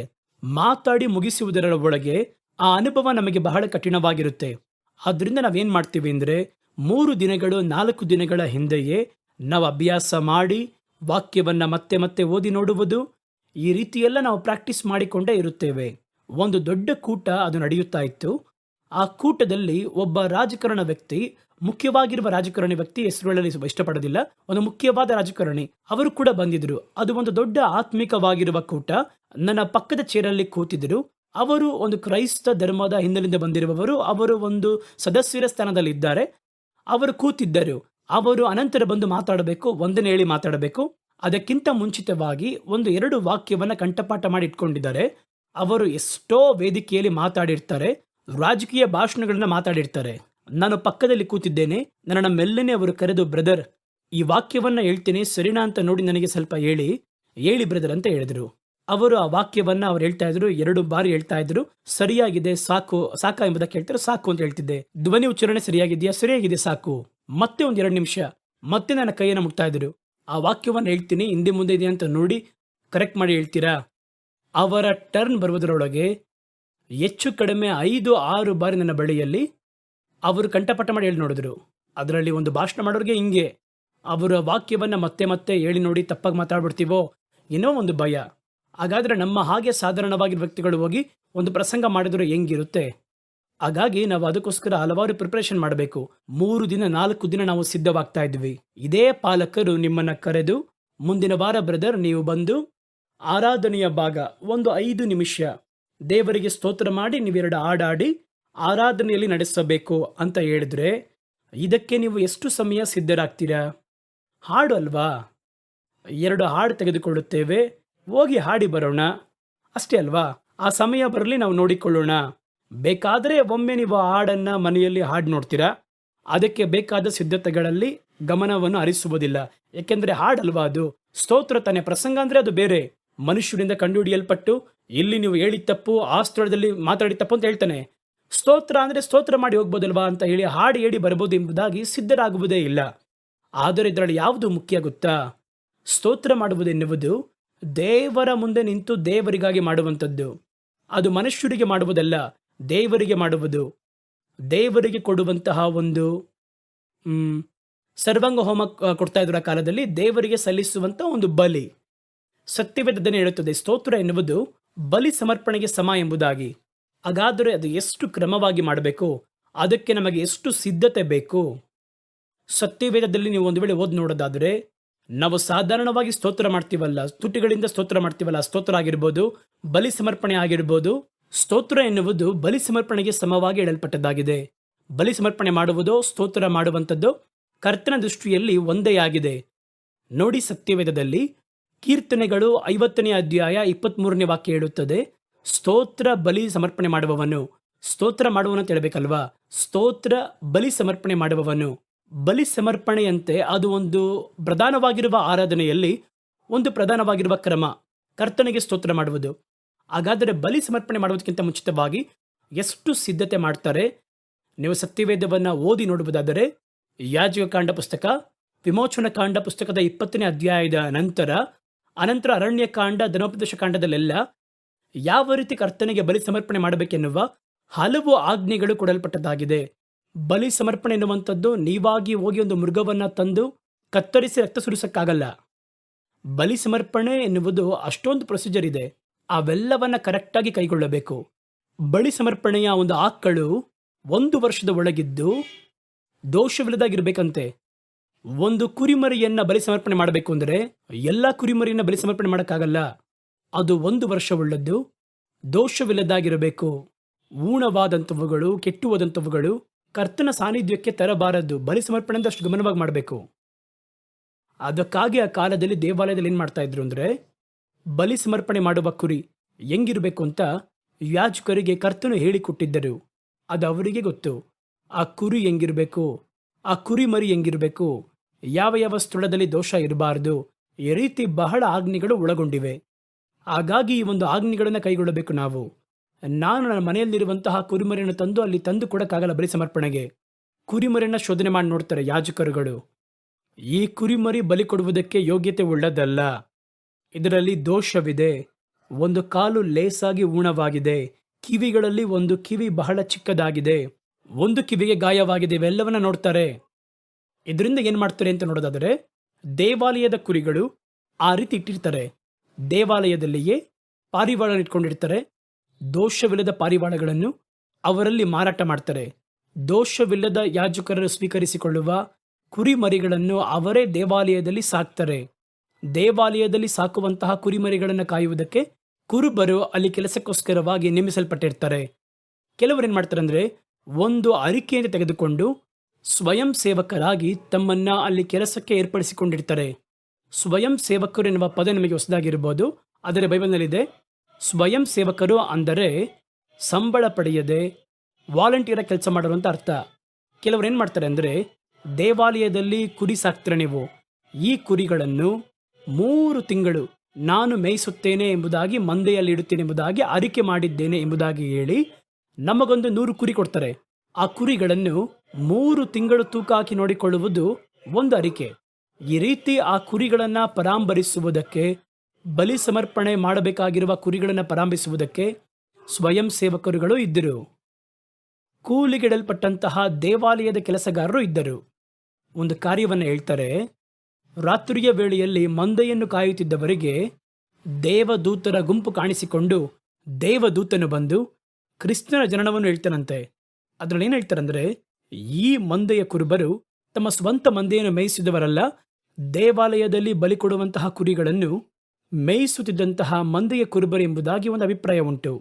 ಹಾಗಾಗಿ ದೇವದೂತರು ಅವರಿಗೆ ಕಾಣಿಸಿಕೊಂಡು ಬಲಿಯಾಗಬೇಕಾಗಿರುವ ಕುರಿಮರಿಯಾಗಿರುವ ಯೇಸು ಕ್ರಿಸ್ತನ ಜನನದ ಕುರಿತು ಹೇಳಲ್ಪಟ್ಟಿದ್ದು. ಇನ್ನು ಮುಂದೆ ಬಲಿ ಕೊಡುವ ಕುರಿಗಳಿಗೆ ಕೆಲಸವಿಲ್ಲ. ನಮ್ಮ ಪಾಪವನ್ನು ಒತ್ತಿ ತೀರಿಸುವ ಯಜ್ಞದ ಕುರಿಯಾದಾತನು ಹುಟ್ಟಿದ್ದಾನೆ ಎನ್ನುವುದನ್ನು ಕುರುಬರಿಗೆ ಮಾತ್ರವಲ್ಲ, ಅಲ್ಲಿರುವ ಕುರಿಗಳಿಗೂ ಹೇಳುವುದಕ್ಕಾಗಿಯೇ ಆ ಕುರುಬರಿಗೆ ಆ ಸಂದೇಶ ಹೇಳಲ್ಪಟ್ಟಿತು ಎನ್ನುವಂಥ ಅಭಿಪ್ರಾಯವೂ ಉಂಟು. ಹಾಗಾದರೆ ನೋಡಿ, ಬಲಿ ಸಮರ್ಪಣೆ ಎಂದರೆ ಅಷ್ಟು ಗಮನವಾಗಿ ಸಲ್ಲಿಸಲ್ಪಡಬೇಕು. ಹಾಗಾದರೆ ಇವತ್ತು ಸ್ತೋತ್ರ ಎನ್ನುವ ಹೆಸರಲ್ಲಿ ಏನೆಲ್ಲ ಮಾಡಲ್ಪಡುತ್ತದೆ ನೋಡಿ. ಆ ಕಾಲದಲ್ಲಿ ಬಲಿ ಸಮರ್ಪಣೆಗೆ ಉಪಯೋಗಿಸುವಂತಹ ಕಾರ್ಯ, ಬಿಳಿಯ ಬೋಳ, ರಕ್ತ ಬೋಳ, ಇಂಥವುಗಳೆಲ್ಲ ಒಂದು ಚಿಕ್ಕ ಕಸ ಕೂಡ ಇರಬಾರದು. ಅವೆಲ್ಲ ದೇವಾಲಯದಲ್ಲಿ ನೋಡಿ ಪಡೆದು ಶುದ್ಧೀಕರಿಸಲ್ಪಟ್ಟು ಇಟ್ಟಿರ್ತಾರೆ. ಅದರಲ್ಲಿ ಸುರಿಯುವಂಥ ಎಣ್ಣೆಯೆಲ್ಲ ಬಂದು ತುಳಿದು ಅದನ್ನು ಹಿಂಡಿ ತೆಗೆದ ಶುದ್ಧವಾಗಿರುವ ಎಣ್ಣೆ ಇಟ್ಟಿರ್ತಾರೆ. ಎಲ್ಲ ಎಣ್ಣೆಯನ್ನು ತಂದು ಒಳಗೆ ಸುರಿಯೋಕ್ಕಾಗಲ್ಲ ನೀವು. ಹಾಗಾಗಿ ಅದರಲ್ಲಿ ನೋಡಿ ನೋಡಿ ಮಾಡ್ತಾರೆ. ಹಾಗಾದರೆ ದೇವರಿಗೆ ಸಮರ್ಪಿಸುವಂತಹ ಸ್ತೋತ್ರ ಎನ್ನುವುದು ಒಂದು ಬಲಿಯೇ. ಈ ಒಂದು ಬಲಿಯು ದೇವಾಲಯ ಬಲಿ ಕೊಡಲ್ಪಟ್ಟ ಹಾಗೆ ಗಮನವಾಗಿ ಕೈಯಾಳಲ್ಪಡಬೇಕು. ನಿಮ್ಮ ಪಾಡಿಗೆ ನೀವು ಒಂದು ಕಡೆ ಪಬ್ ಥರ ಹಾಡಾಡಿ ನೀವು ಆಡ್ತಿರ್ತೀರ. ಮತ್ತೊಂದು ಕಡೆಯಲ್ಲಿ ನೋಡೋದಾದರೆ ಬೇರೆ ಒಂದು ಕಾರ್ಯದಲ್ಲಿ ಬೇರೆ ರೀತಿಯಾಗಿರುವ ಆರಾಧನೆಯ ಕ್ರಮವನ್ನು ಹಿಂಬಾಲಿಸ್ತೀರಾ. ನಿಮ್ಮ ಇಷ್ಟಕ್ಕೆ ಸ್ತೋತ್ರ ಮಾಡ್ತೀರಾ. ಇದನ್ನು ಪರಲೋಕ ಸ್ವೀಕರಿಸಬೇಕಾ? ಈ ಪ್ರಶ್ನೆ ನಿಮ್ಮ ಮನಸ್ಸಲ್ಲಿರಬೇಕು. ಅದು ಪರಲೋಕ ಸ್ವೀಕರಿಸುತ್ತಾ? ನಾನು ಸ್ತೋತ್ರ ಮಾಡಿದೆ, ನೀವು ಸ್ತೋತ್ರ ಮಾಡಿದೆ ಕಣ್ರಿ. ಆ ಸ್ತೋತ್ರವನ್ನು ದೇವರ ಆಲಯ, ದೇವರ ರಾಜ್ಯ, ಪರಲೋಕ ಸ್ವೀಕರಿಸಿತಾ? ಇದಕ್ಕೆ ಉತ್ತರ ಗೊತ್ತಾ ನಿಮಗೆ? ನಾವು ಸ್ತೋತ್ರ ಮಾಡಿದ್ದು ನಿಜವೇ, ಖರ್ಚು ಮಾಡಿ ಸ್ತೋತ್ರ ಮಾಡಿದ್ದು ನಿಜವೇ, ಕಲರ್ ಬಲ್ಪು ಲೈಟೆಲ್ಲ ಹಾಕಿ ಸ್ತೋತ್ರ ಮಾಡಿದ್ದು ನಿಜಾನೇ. ಆದರೆ ಆ ಒಂದು ಸ್ತೋತ್ರ ಪರಲೋಕ ಸ್ವೀಕರಿಸಿಕೊಳ್ಳುವುದಕ್ಕೆ ಯೋಗ್ಯತೆ ಉಳ್ಳದಾಗಿದೆ ನೋಡಿ. ನಾವು ಯಾರಿಗಾಗಿ ಸ್ತೋತ್ರ ಮಾಡ್ತೇವೆ ಅನ್ನೋದನ್ನು ಗಮನದಲ್ಲಿಟ್ಕೊಳ್ಳಿ. ಮನುಷ್ಯರು ನೋಡಬೇಕು ಎನ್ನುವುದಕ್ಕಾಗಿ, ಮನುಷ್ಯರನ್ನ ಉತ್ಸಾಹಪಡಿಸುವುದಕ್ಕೋಸ್ಕರವಾಗಿ ಒಂದು ಸ್ತೋತ್ರವನ್ನು ಮಾಡಿದರೆ ಅದು ಸ್ತೋತ್ರದ ಬಲಿ ಅಲ್ಲ. ಬಲಿ ಎನ್ನುವುದು ದೇವರಿಗೆ ಸೀಮಿತವಾದದ್ದು. ಏಲಿಯನ ಮಕ್ಕಳು ಏನು ಮಾಡಿದರು? ದೇವರಿಗೆ ಸೀಮಿತವಾದ ಬಲಿಯನ್ನು ತಮಗೋಸ್ಕರವಾಗಿ ತೆಗೆದುಕೊಂಡರು. ಮನುಷ್ಯರಿಗಾಗಿ ದೇವರಿಗೆ ಸಮರ್ಪಿಸಬೇಕಾದದನ್ನು ಮನುಷ್ಯರಿಗೆ ಕೊಡುವುದಾದರೆ ಅದು ಪಾಪ. ಆದ್ದರಿಂದ ಅವರ ಮಕ್ಕಳು ಒಂದೇ ದಿನ ಸತ್ತು ಹೋದರು, ಏಲಿಯ ಮಕ್ಕಳು. ಹಾಗಾಗಿ ಕರ್ತನಿಗೆ ಕೊಡುವಂತಹ ಬಲಿ ಅದೇಗೆ ನೀವು ಮನುಷ್ಯನಿಗೆ ಕೊಡಬಹುದು ಅದನ್ನು? ಒಬ್ಬ ಸ್ನೇಹಿತನು ಹೇಳಿದ್ರು, ಇದರ ನನಗೆ ಹೊಸದಾಗಿತ್ತು. ನಾನು ಸೇವೆಯೊಳಗೆ, ರಕ್ಷಣೆ ಒಳಗೆ ಬಂದ ಹೊಸದರಲ್ಲಿ ನಾನಿದ್ದ ಸಭೆಯಲ್ಲಿ ಬೇರೆ ಥರ ಆರಾಧನೆ ಮಾಡ್ತಾ ಇದ್ರು. ಅವರು ಬಂದು ಸ್ತೋತ್ರ ಮಾಡುವುದು, ಆರಾಧನೆ ಮಾಡುವುದು ವ್ಯತ್ಯಾಸವಾಗಿತ್ತು, ಆದರೆ ಒಳ್ಳೆ ಅರ್ಥದಿಂದ ಇರ್ತಿತ್ತು. ಆದರೆ ಈಗ ಸಮೀಪ ಕಾಲದಲ್ಲಿ ನಾವು ನೋಡುವ ಸ್ತೋತ್ರ, ಆರಾಧನೆಗಳು ವ್ಯತ್ಯಾಸವಾಗಿ ಮಾರ್ಪಟ್ಟಿವೆ. ಬೇರೆ ಥರ ಇದೆ, ಒಂದು ಲೋಕದ ರೀತಿಯಲ್ಲಿ ಇದೆ. ಈ ರೀತಿಯಾದ ಆರಾಧನೆಗಳನ್ನು ಮಾಡುವಂತಹ ಸ್ನೇಹಿತನ ಬಳಿ ನಾನು ಕೇಳಿದೆ, ಈ ಆರಾಧನೆಗಳು ವ್ಯತ್ಯಾಸವಾಗಿದೆಯಲ್ಲ, ಇದರ ಅಭಿಪ್ರಾಯ ಏನು, ಯಾಕೆ ಈ ರೀತಿ ಮಾಡ್ತೀರಾ ಅಂತ ಕೇಳಿದೆ. ಆಗ ಅವ್ರು ಹೇಳಿದರು, ಅಣ್ಣ, ನಾವು ಈ ರೀತಿ ಆರಾಧನೆ ಮಾಡಿದ್ರೆ ಅನೇಕ ಯೌವನಸ್ಥರನ್ನು ಆಕರ್ಷಿಸಲು ಸಾಧ್ಯ. ಯೌವನಸ್ಥರಿಗೆ ಅದನ್ನೇ ಬಯಸ್ತಾರಲ್ವಾ. ಥಿಯೇಟರ್ಗೆ ಹೋದರೆ ಅವ್ರಿಗೊಂದು ಸಂತೋಷ ಸಿಗುತ್ತದೆ. ಆ ಒಂದು ಸಂತೋಷ ದೇವಾಲಯದಲ್ಲಿ ಸಿಕ್ಕಿದರೆ ಯಾಕೆ ಥಿಯೇಟರ್ಗೆ ಹೋಗ್ತಾರೆ? ಆ ರೀತಿಯಾಗಿ ಹೇಳಿದರು. ಹೌದಾ? ಸಾರಾಯಿ ಅಂಗಡಿಯಲ್ಲಿ ನಶೆ ಸಿಗುತ್ತದೆ, ಹಾಗಾದರೆ ಅದಕ್ಕಾಗಿ ಸಾರಾಯಿ ಅಂಗಡಿಗೆ ಹೋಗ್ತಾರೆ. ಸಭೆಯಲ್ಲಿ ಸಾರಾಯಿ ಅಂಗಡಿ ತೆಗೆದರೆ ಆ ಒಂದು ನಶೆ ಇಲ್ಲೇ ಸಿಗುತ್ತದೆ ಅಂದರೆ ಯೌವನಸ್ಥರು ಬರ್ತಾರಾ? ನೋಡಿ, ಯೋಚನೆ ಮಾಡಿ ನೋಡಿ. ಅದು ತಪ್ಪಾದ ಒಂದು ಅಭಿಪ್ರಾಯ. ಹಾಗಾದರೆ ನಾವೇನು ಮಾಡ್ತೀವಿ ಅಂದರೆ ದೇವರಿಗೆ ಸಮರ್ಪಿಸಬೇಕಾದದನ್ನು ಮನುಷ್ಯರಿಗಾಗಿ ಸಮರ್ಪಿಸುತ್ತೇವೆ. ಏಲಿಯ ಅದೇ ತಪ್ಪು, ಏಲಿಯ ಅದೇ ಪಾಪ. ಸ್ತೋತ್ರ ಮಾಡುವುದೆನ್ನುವುದು ಮನುಷ್ಯರಿಗಾಗಿ ಮಾಡ್ತಿಲ್ಲ, ಮನುಷ್ಯರೊಂದಿಗೆ ಸೇರಿ ನಾವು ದೇವರಿಗೆ ಮಾಡ್ತೀವಿ. ಸ್ತೋತ್ರ ಮಾಡುವುದು, ವಂದನೆ ಸಲ್ಲಿಸುವುದೆನ್ನುವುದನ್ನು ಬಲಿ ಸಮರ್ಪಣೆಗೆ ಸಮವಾಗಿ ಹೇಳಲ್ಪಟ್ಟದ್ದಾಗಿದೆ. ಇಬ್ರಿಯರಿಗೆ ಬರೆದ ಪತ್ರಿಕೆ 13ನೇ ಒಂದು ಅಧ್ಯಾಯ 15ನೇ ವಾಕ್ಯದಲ್ಲಿ ಹೇಳ್ತಾರೆ, ಗಮನಿಸಿ. ಆದ್ದರಿಂದ ಅವರ ನಾಮವನ್ನು ಸ್ತೋತ್ರ ಮಾಡುವ ತುಟಿಗಳ ಫಲವಾಗಿರುವ ಸ್ತೋತ್ರದ ಬಲಿಯನ್ನು ಅವರ ಮೂಲಕವಾಗಿ ಯಾವಾಗಲೂ ದೇವರಿಗೆ ಸಮರ್ಪಿಸಿರಿ. ಹಾಗಾದರೆ ಯಾರಿಗೆ ಕೊಡುತ್ತೇವೆಂದರೆ ದೇವರಿಗೆ ಕೊಡುತ್ತೇವೆ. ದೇವರಿಗೆ ಕೊಡುವುದನ್ನು ನೀವು ಮನುಷ್ಯರಿಗೆ ಕೊಡುವ ಹಾಗೆ ಮಾರ್ಪಡಿಸಿದರೆ ತಪ್ಪಾಗುತ್ತೆ. ಏಲಿ ಅದನ್ನೇ ಮಾಡಿದ್ರು. ಅದೇ ರೀತಿ ಮನುಷ್ಯರಿಗೆ ಕೊಡುವುದನ್ನು ನೀವು ದೇವರಿಗೆ ತೆಗೆದುಕೊಂಡು ಕೊಡುವುದಾದರೆ ಅದು ಕೂಡ ತಪ್ಪಾಗುತ್ತೆ. ದೇವರನ್ನು ನಿಲ್ಲಿಸಿ ಅವ್ರಿಗೆ ಪ್ರಸಂಗ ಮಾಡಿದ್ರೆ ಹೆಂಗಿರುತ್ತೆ? ಈ ವಾಕ್ಯದಲ್ಲಿ ಏನು ಹೇಳಿದೆ ಗೊತ್ತಾ? ಹೆಂಗೆ ಪರಿಶುದ್ಧವಾಗಿರುವುದು ಗೊತ್ತಾ? ಅವ್ರಿಗೆ ಹೆಂಗೆ, ಯಾಕೆ ಇದೆಲ್ಲ ಅವರಿಗೆ? ಹಾಗಾದರೆ ಯಾವುದನ್ನು ಮನುಷ್ಯರಿಗೆ ಕೊಡಬೇಕು, ಯಾವುದನ್ನು ದೇವರಿಗೆ ಕೊಡಬೇಕಂತ ಗೊತ್ತಿರಬೇಕು. ಕರ್ತನು ಹೇಳಿದರು, ರಾಯನದನ್ನು ರಾಯನಿಗೆ ಕೊಡ್ರಿ, ದೇವರದನ್ನು ದೇವರಿಗೆ ಕೊಡಿ. ನೀವು ದೇವರದನ್ನು ತೆಗೆದುಕೊಂಡು ಹೋಗಿ ರಾಯನಿಗೆ ಕೊಡ್ತಾ ಇದ್ದೀರಾ, ರಾಯನಿಗೆ ಕೊಡಬೇಕಾಗಿರುವುದನ್ನು ದೇವರಿಗೆ ಕೊಡ್ತಿದ್ದಾರೆ. ಏನಿದು ಎಂಬುದಾಗಿ ದೇವರು ಕೇಳುತ್ತಾರೆ. ದೇವರನ್ನ ಸ್ತೋತ್ರ ಮಾಡುವುದೆನ್ನುವುದು ಬಲಿ ಸಮರ್ಪಣೆ ಮಾಡುವುದಕ್ಕೆ ಸಮವಾಗಿದೆ. ಹಾಗಾದರೆ ಬಲಿ ಸಮರ್ಪಣೆ ಮಾಡುವವನು ಎಷ್ಟು ಎಚ್ಚರಿಕೆಯಿಂದ, ಎಷ್ಟು ಗಮನವಾಗಿ ಆ ಬಲಿ ಸಮರ್ಪಿಸುವ ಕಾರ್ಯದಲ್ಲಿ ಕೂಡ ಅವನು ಒಂದೊಂದನ್ನು ಶೋಧಿಸಿ ನೋಡಬೇಕಂತೆ. ಕುರಿಗಳನ್ನು ಬಲಿ ಸಮರ್ಪಿಸಿ ಅಂದರೆ ಎಲ್ಲ ಸಮರ್ಪಿಸಕ್ಕಾಗುತ್ತಾ? ಒಂದು ಪಾರಿವಾಳವನ್ನು ಬಲಿ ಸಮರ್ಪಣೆ ಮಾಡಬೇಕಂದ್ರೆ ಮನೆಯಲ್ಲಿರುವ ಯಾವುದೋ ಒಂದು ಪಾರಿವಾಳ ತರಕ್ಕೆ ಸಾಧ್ಯನಾ? ಅದು ಎಂಥದ್ದಾಗಿರಬೇಕು ಅಂತೆಲ್ಲ ಇದೆಯಲ್ವಾ? ಆ ಒಂದು ಬಲಿಯನ್ನು ಯಾವ ರೀತಿ ಸಮರ್ಪಿಸಬೇಕು, ಸರ್ವಾಂಗ ಹೋಮವನ್ನು ಯಾವ ರೀತಿ ಮಾಡಬೇಕು, ಎಲ್ಲದಕ್ಕೂ ನೀತಿ ಇದೆ ಅಲ್ವಾ? ಅದೇ ರೀತಿಯ ದೇವರನ್ನ ಸ್ತೋತ್ರ ಮಾಡುವುದಕ್ಕೊಂದು ಕ್ರಮ ಇದೆ. ನೀವು ಬಲಿಯಾಗಿ ಅದನ್ನು ಯೋಚನೆ ಮಾಡಿದರೆ ಆ ಬಲಿಗೆ ಸಲ್ಲತಕ್ಕ ಗೌರವವನ್ನು ಕೊಡಬೇಕು. ಅದನ್ನು ಒಂದು ಎಂಟರ್ಟೈನ್ಮೆಂಟ್ ಆಗಿ ನೀವು ಭಾವಿಸುವುದಾದರೆ ನೀವೇನು ಬೇಕಾದರೂ ಮಾಡ್ಬೋದು. ಸ್ತೋತ್ರ ಎನ್ನುವುದು ನಾವು ದೇವರಿಗೆ ಕೊಡ್ತಿಲ್ಲ. ಅವರು ಯಾರೋ, ಅವರೆಲ್ಲೋ ಇದ್ದಾರೆ. ನಾನು ಮಾಡುವುದು ಎಂಟರ್ಟೈನ್ಮೆಂಟ್ ಪರಿಪೂರ್ಣವಾಗಿ. ಈ ಸ್ತೋತ್ರವನ್ನು ಯಾವ ರೀತಿ ಕಲರ್ಫುಲ್ಲಾಗಿ ಮಾರ್ಪಡಿಸಿದ್ರೆ ಯೌವನಸ್ಥರನ್ನು ಸೆಳೆಯಲು ಸಾಧ್ಯ, ಮನುಷ್ಯರನ್ನು ಸೆಳೆಯಲು ಸಾಧ್ಯ, ಕಾಣಿಕೆಯನ್ನು ಹೊಂದಲು ಸಾಧ್ಯ ಎನ್ನುವುದಕ್ಕಾಗಿ ನೀವು ಸ್ತೋತ್ರ ಮಾಡಿದರೆ ಆ ಸ್ತೋತ್ರ ದೇವರಿಗೆ ಹೋಗುವುದಿಲ್ಲ. ಆ ಸ್ತೋತ್ರ ಎನ್ನುವುದು ಬಲಿ ಎಂದರೆ ಎಷ್ಟು ಭಯಭಕ್ತಿಯಿಂದ ಮಾಡಲ್ಪಡಬೇಕು ಅದನ್ನು ಯೋಚನೆ ಮಾಡಬೇಕು. ನಾನು ಯಾರನ್ನ ತಿದ್ದುವುದಕ್ಕೆ ಬಂದಿಲ್ಲ. ನೀವು ಬಂದು ಹಿಂಗೆ ಮಾಡಿ ಬದಲು ಅದನ್ನು ನಾನು ಹೇಳುವುದಿಲ್ಲ. ಅಲ್ಲಿ ನೀವೇನು ಮಾಡಬೇಕು? ನಾನು ಸ್ತೋತ್ರ ಮಾಡುವ ಸ್ತೋತ್ರ, ನಮ್ಮನ್ನು ನಡೆಸುವಂತಹ ಸ್ತೋತ್ರದ ಸಮಯ ನಿಜವಾಗಿಯೂ ಅದು ದೇವರಿಗೆ ನನ್ನ ಸ್ತೋತ್ರವನ್ನು ಸಲ್ಲಿಸುತ್ತೆ ನೋಡಬೇಕು. ನೀವು ಸ್ತೋತ್ರ ಮಾಡ್ತಿದ್ದೀರಾ, ಅದನ್ನು ಒತ್ತೊಯ್ಯುವುದಕ್ಕೆ ನಾವು ನಡೆಸುವಂಥ ಆರಾಧನೆಯ ಕ್ರಮ ಸಾಕಾದದಾಗಿದೆಯಾ ಅಂತ ನೋಡಬೇಕು. ಎಲ್ಲ ಸೇವೆಯಲ್ಲಿಯೂ ಕಾಣಿಕೆ ಕೊಡ್ತೀವಿ. ಆ ಸೇವೆ ನಾವು ಹೇಳ್ತೀವಿ ಅದು ಅವರ ಒಂದು ಪಾಡು. ಒಂದು ಸೇವಕನಿಗೆ ಕಾಣಿಕೆ ಕೊಡ್ತೀನಿ, ಅವನು ಒಳ್ಳೆಯವನ ಕೆಟ್ಟವನ ನನಗೆ ಗೊತ್ತಿಲ್ಲ, ಅವರೇನು ಖರ್ಚು ಮಾಡ್ತಾರೆ ಅಂತ ಗೊತ್ತಿಲ್ಲ. ಆದರೆ ನಾನೊಂದು ಸೇವಕನ ಹೆಸರಲ್ಲಿ ಕೊಡ್ತೀನಿ, ಅದಕ್ಕೆ ಅವ್ರು ಲೆಕ್ಕ ಹೇಳಿ ಅಂತ ನೀವು ಎದುರು ನೋಡಬಾರ್ದು. ಯಾಕೆಂದರೆ ನೀವು ಕೊಡುವಂತಹ ಕಾಣಿಕೆ ಅದು ಯಾವ ರೀತಿ ಖರ್ಚು ಮಾಡುತ್ತದೆ ಎಂಬುದಾಗಿ ನಿಮಗೆ ಗೊತ್ತಾಗಬೇಕು. ಅದು ದೇವರಿಗೆ ಸಲ್ಲಿಸಲ್ಪಡುತ್ತಾ ಇದೆ. ಈ ಒಂದು ಸೇವೆ ಕರ್ತನಿಗೆ ಮಹಿಮೆಯನ್ನು ತರುವಂತಹ ಸೇವೆ. ಹಾಗಾದರೆ ಇದರಲ್ಲಿ ಕಾಣಿಕೆಯನ್ನು ನಾನು ಬಿತ್ತಿದರೆ ಅದು ಫಲ ಕೊಡುತ್ತದೆ ಎನ್ನುವುದನ್ನು ಗೊತ್ತಿದೆ. ಯಾಕೆಂದರೆ ಕಾಣಿಕೆ ನಿಮ್ಮ ಕೈಯಲ್ಲಿದೆ. ಅದನ್ನು ಎಲ್ಲಿ ಸಮರ್ಪಿಸಬೇಕು, ಎಲ್ಲಿ ಕೊಟ್ಟರೆ ದೇವರಿಗೆ ಹೋಗುತ್ತದೆ ಎನ್ನುವುದನ್ನು ಗೊತ್ತಿದ್ದು ನೀವು ಸಲ್ಲಿಸಬೇಕು. ಮನ ಬಂದಂತೆ ಎಲ್ಲಾದರೂ ಹಾಕಿ ಅದು ಹೋಗಿ ಸೇರುತ್ತೆ ಎಂಬುದಾಗಿ ನೀವು ಭಾವಿಸಿದರೆ ಕಡೆಯದಾಗಿ ನೀವು ನೋಡಿದರೆ ಯಾವ ಪ್ರತಿಫಲವೂ ನಿಮ್ಮ ಒಂದು ಭಾಗದಲ್ಲಿ ಪರಲೋಕದಲ್ಲಿ ಬರೆಯಲ್ಪಟ್ಟೇ ಇರುವುದಿಲ್ಲ. ಸ್ತೋತ್ರ ಮಾಡೋದು ನಿಮ್ಮ ಬಾಯಲ್ಲಿದೆ, ಸ್ತೋತ್ರ ಮಾಡುವುದು ನಾಲಿಗೆಯಲ್ಲೇ ಇದೆ. ಆದರೆ ಎಲ್ಲೋಗಿ ಸ್ತೋತ್ರ ಮಾಡ್ತೀವಿ? ನಿಮ್ಮನ್ನು ಆರಾಧನೆ ಮಾಡಿಸ್ಬೇಕಾದ್ರೆ ಸ್ತೋತ್ರ ಪರಲೋಕಕ್ಕೆ ಹೋಗುವ ಹಾಗೆ ನಿಮ್ಮ ದಾರಿಯನ್ನು ಮಾಡಿದ್ದಾರಾ? ಅಥವಾ ಒಂದು ಮನೋರಂಜನೆ ರಾತ್ರಿ ಎಲ್ಲ ಹೋಗಿ ಆಡದೆ ಭಯಂಕರವಾದ ಸ್ತೋತ್ರದ ಸಮಯ ಒಳ್ಳೆ ಸೂಪರ್ ಆಗಿತ್ತು, ಡ್ಯಾನ್ಸ್ ಎಲ್ಲ ಹೇಳ್ಕೊಟ್ರು, ಒಳ್ಳೆಯದೇ. ಆದರೆ ಅದು ಕರ್ತನು ಕೇಳಿದ್ರ ಅಯ್ಯ, ಅದೇ ನಮಗೆ ಮುಖ್ಯ. ಕರ್ತನಿಗೆ ಅದು ಸ್ವೀಕರಿಸಲ್ಪಡಲಿಲ್ಲ ಅಂದರೆ ದೇವರದನ್ನು ತಳ್ಳಿಬಿಡುತ್ತಾರೆ. ನಮ್ಮ ಮನೋಭಾವನೆ ಏನು ಗೊತ್ತಾ? ಕರ್ತನಿಗೆ ಕೊಟ್ಟಿದ್ದೇನೆ, ಕರ್ತನಿಗೆ ಕೊಟ್ಟಿದ್ದೇನೆ, ಅವರು ಅದನ್ನು ಸ್ವೀಕರಿಸಲೇಬೇಕು. ಯಾರು ಹೇಳಿದ್ದು? ಕರ್ತನು ಆರಾಧನೆಯನ್ನು ತಳ್ಳುತ್ತಾರೆ, ಬಲಿಯನ್ನು ತಳ್ಳುತ್ತಾರೆ. ಅವರಿಗೆ ಪ್ರಿಯವಿಲ್ಲದಿದ್ದರೆ ಪ್ರಾರ್ಥನೆಯನ್ನು ತಳ್ಳುತ್ತಾರೆ. ನಿಮ್ಮ ಪ್ರಾರ್ಥನೆ ನನಗೆ ಯಾತಕ್ಕೆ? ನಿಮ್ಮ ಆರಾಧನೆಗಳನ್ನು ನಾನು ಸ್ವೀಕರಿಸಿಕೊಂಡು ನನಗೆ ಪ್ರಿಯವಾಗಿಲ್ಲ ಎಂಬುದಾಗಿ ದೇವರು ಹೇಳುತ್ತಾರೆ. ಹಾಗಾದರೆ ನಾವು ಮಾಡಿದ್ವಿ ಅನ್ನೋದಕ್ಕೋಸ್ಕರವಾಗಿ ದೇವರು ಸ್ವೀಕರಿಸಲ್ಲ. ಅದು ಸರಿ ಇಲ್ಲ ಅಂದರೆ ಎಷ್ಟು ದೊಡ್ಡದಾಗಿದ್ರೂ ತಳ್ಳುತ್ತಾರೆ. ಸತ್ಯವೇದ ಹೇಳುವುದನ್ನು ನೋಡಿ, ಆಬೇಲನು ಕಾಯಿನನು, ಆಬೇಲನು ಕುರಿ ಕಾಯುವವನಾದನು. ಅವನ ತಂದೆಗೆ 2 ಮಕ್ಕಳು ಆದಮನಿಗೆ, ಕಾಯಿನನು ಎಬೇಲನು. ಹಾಗಾದರೆ ಇಬ್ಬರನ್ನು ನೋಡಿ ಹಾಬೇಲನು ಕುರಿ ಕಾಯುವವನಾದನು, ಕಾಯಿನನು ಉಳುಮೆ ಮಾಡುವವನಾದನು. ಇವರಿಬ್ಬರಿಗೂ ಆಗಾಗ ಜಗಳ ಇದ್ದಿತ್ತೋ ಏನೋ, ಹೊಟ್ಟೆ ಕಿಚ್ಚು ಇತ್ತೋ ಏನೋ, ಏನೋ ಒಂದು ನಡೆದಿದೆಯೋ ಏನೋ, ನಮಗದು ಗೊತ್ತಿಲ್ಲ. ಆದರೆ ಇವರಿಬ್ಬರು ಏನು ಮಾಡಿದ್ರು? ತಮ್ಮ ಮೊದಲ ಪ್ರಥಮ ಫಲವನ್ನು ಕರ್ತನಿಗೆ ಬಲಿ ಸಮರ್ಪಣೆ ಮಾಡಿದರು. ಇಬ್ಬರು ಕರ್ತನಿಗೆ ಬಲಿ ಸಮರ್ಪಿಸಲು ಹೋದರು. ಏಬೇಲನು ತನ್ನ ಕುರಿಗಳಲ್ಲಿ ಚೊಚ್ಚಲಾದುವುದನ್ನು ತಂದು, ಶ್ರೇಷ್ಠವಾದ ಕುರಿಗಳನ್ನು ತಂದು, ಆಗೆಲ್ಲ ಬಲಿ ಹಿಂಗೆ ಸಮರ್ಪಿಸಬೇಕು ಅಂತ ಇನ್ನೂ ನಿಯಂತ್ರಣ ಇಲ್ಲ, ಅವುಗಳನ್ನು ತಂದು ಕರ್ತನಿಗೆ ಬಲಿ ಸಮರ್ಪಣೆ ಮಾಡಿದನು. ಕಾಯಿನನು ಅದೇ ರೀತಿ ತನ್ನ ಬೆಳೆಯಲ್ಲಿ ಪ್ರತಿಫಲಗಳಲ್ಲಿ ಕರ್ತನಿಗೆ ಬಲಿ ಸಮರ್ಪಣೆ ಮಾಡಿದ. ಕರ್ತನು ಏಬೇಲನ ಬಲಿಯನ್ನು ಸ್ವೀಕರಿಸಿದರು, ಕಾಯಿನನ ಬಲಿಯನ್ನು ದೇವರು ತಳ್ಳಿದರು. ತಕ್ಷಣ ಕಾಯಿನನ ಮುಖಭಾವ ಬೇರ್ಪಟ್ಟಿತು.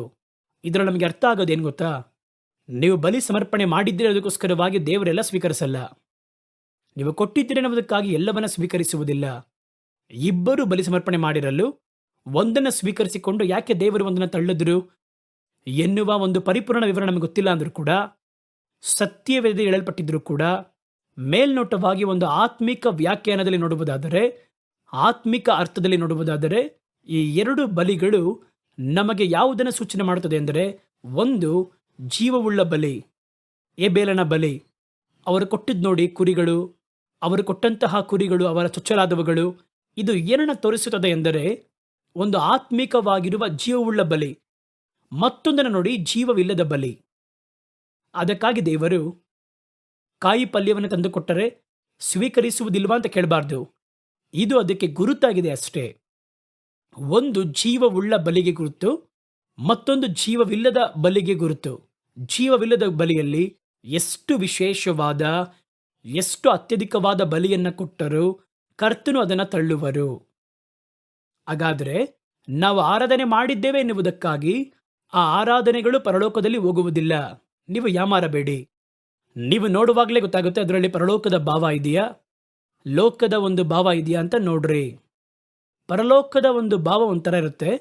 ಅದು ದೇವರಿಗೂ ನಿಮಗೂ ಮಧ್ಯದಲ್ಲಿ ಒಂದು ಸಂಪರ್ಕ ಉಂಟು ಮಾಡುತ್ತದೆ.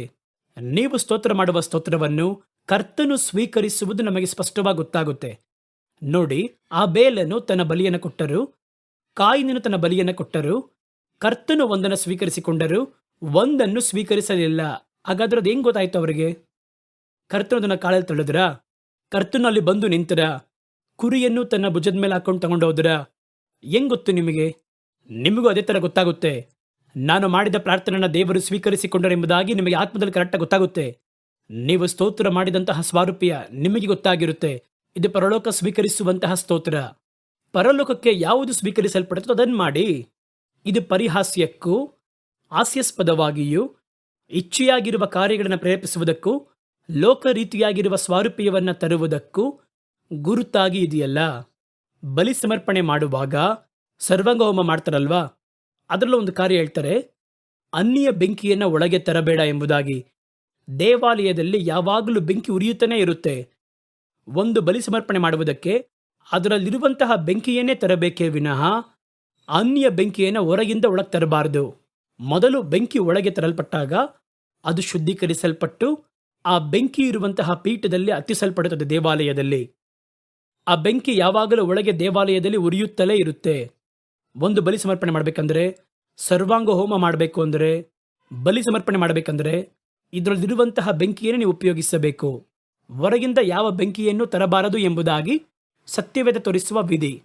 ಹಾಗಾದರೆ ಅದೇ ರೀತಿಯೇ ಸ್ತೋತ್ರ ಎನ್ನುವ ಸ್ಥಳ ಬರಬೇಕಾದ್ರೆ ಅದು ದೇವರಿಗೆ ಸೀಮಿತವಾಗಿ ಇರಬೇಕು. ನೀವು ಲೋಕ ಸ್ವಾರೂಪ್ಯದಲ್ಲಿ ತರುವುದೆಲ್ಲವೂ ಕೂಡ ಹೆಂಗಿರುತ್ತೆ ಅಂತ ಕೇಳಿದ್ರೆ ಅನ್ಯ ಬೆಂಕಿಯಿಂದ ತುಂಬಿರುತ್ತೆ. ಇದನ್ನು ನೀವು ಗಮನಿಸಬೇಕು. ಸತ್ಯವೇದ ಹೇಳುತ್ತದೆ, ಎಲ್ಲವುಗಳನ್ನು ಶೋಧಿಸಿ ನೋಡಿ, ಒಳ್ಳೆಯದನ್ನ ಹಿಡಿದುಕೊಳ್ಳಬೇಕು.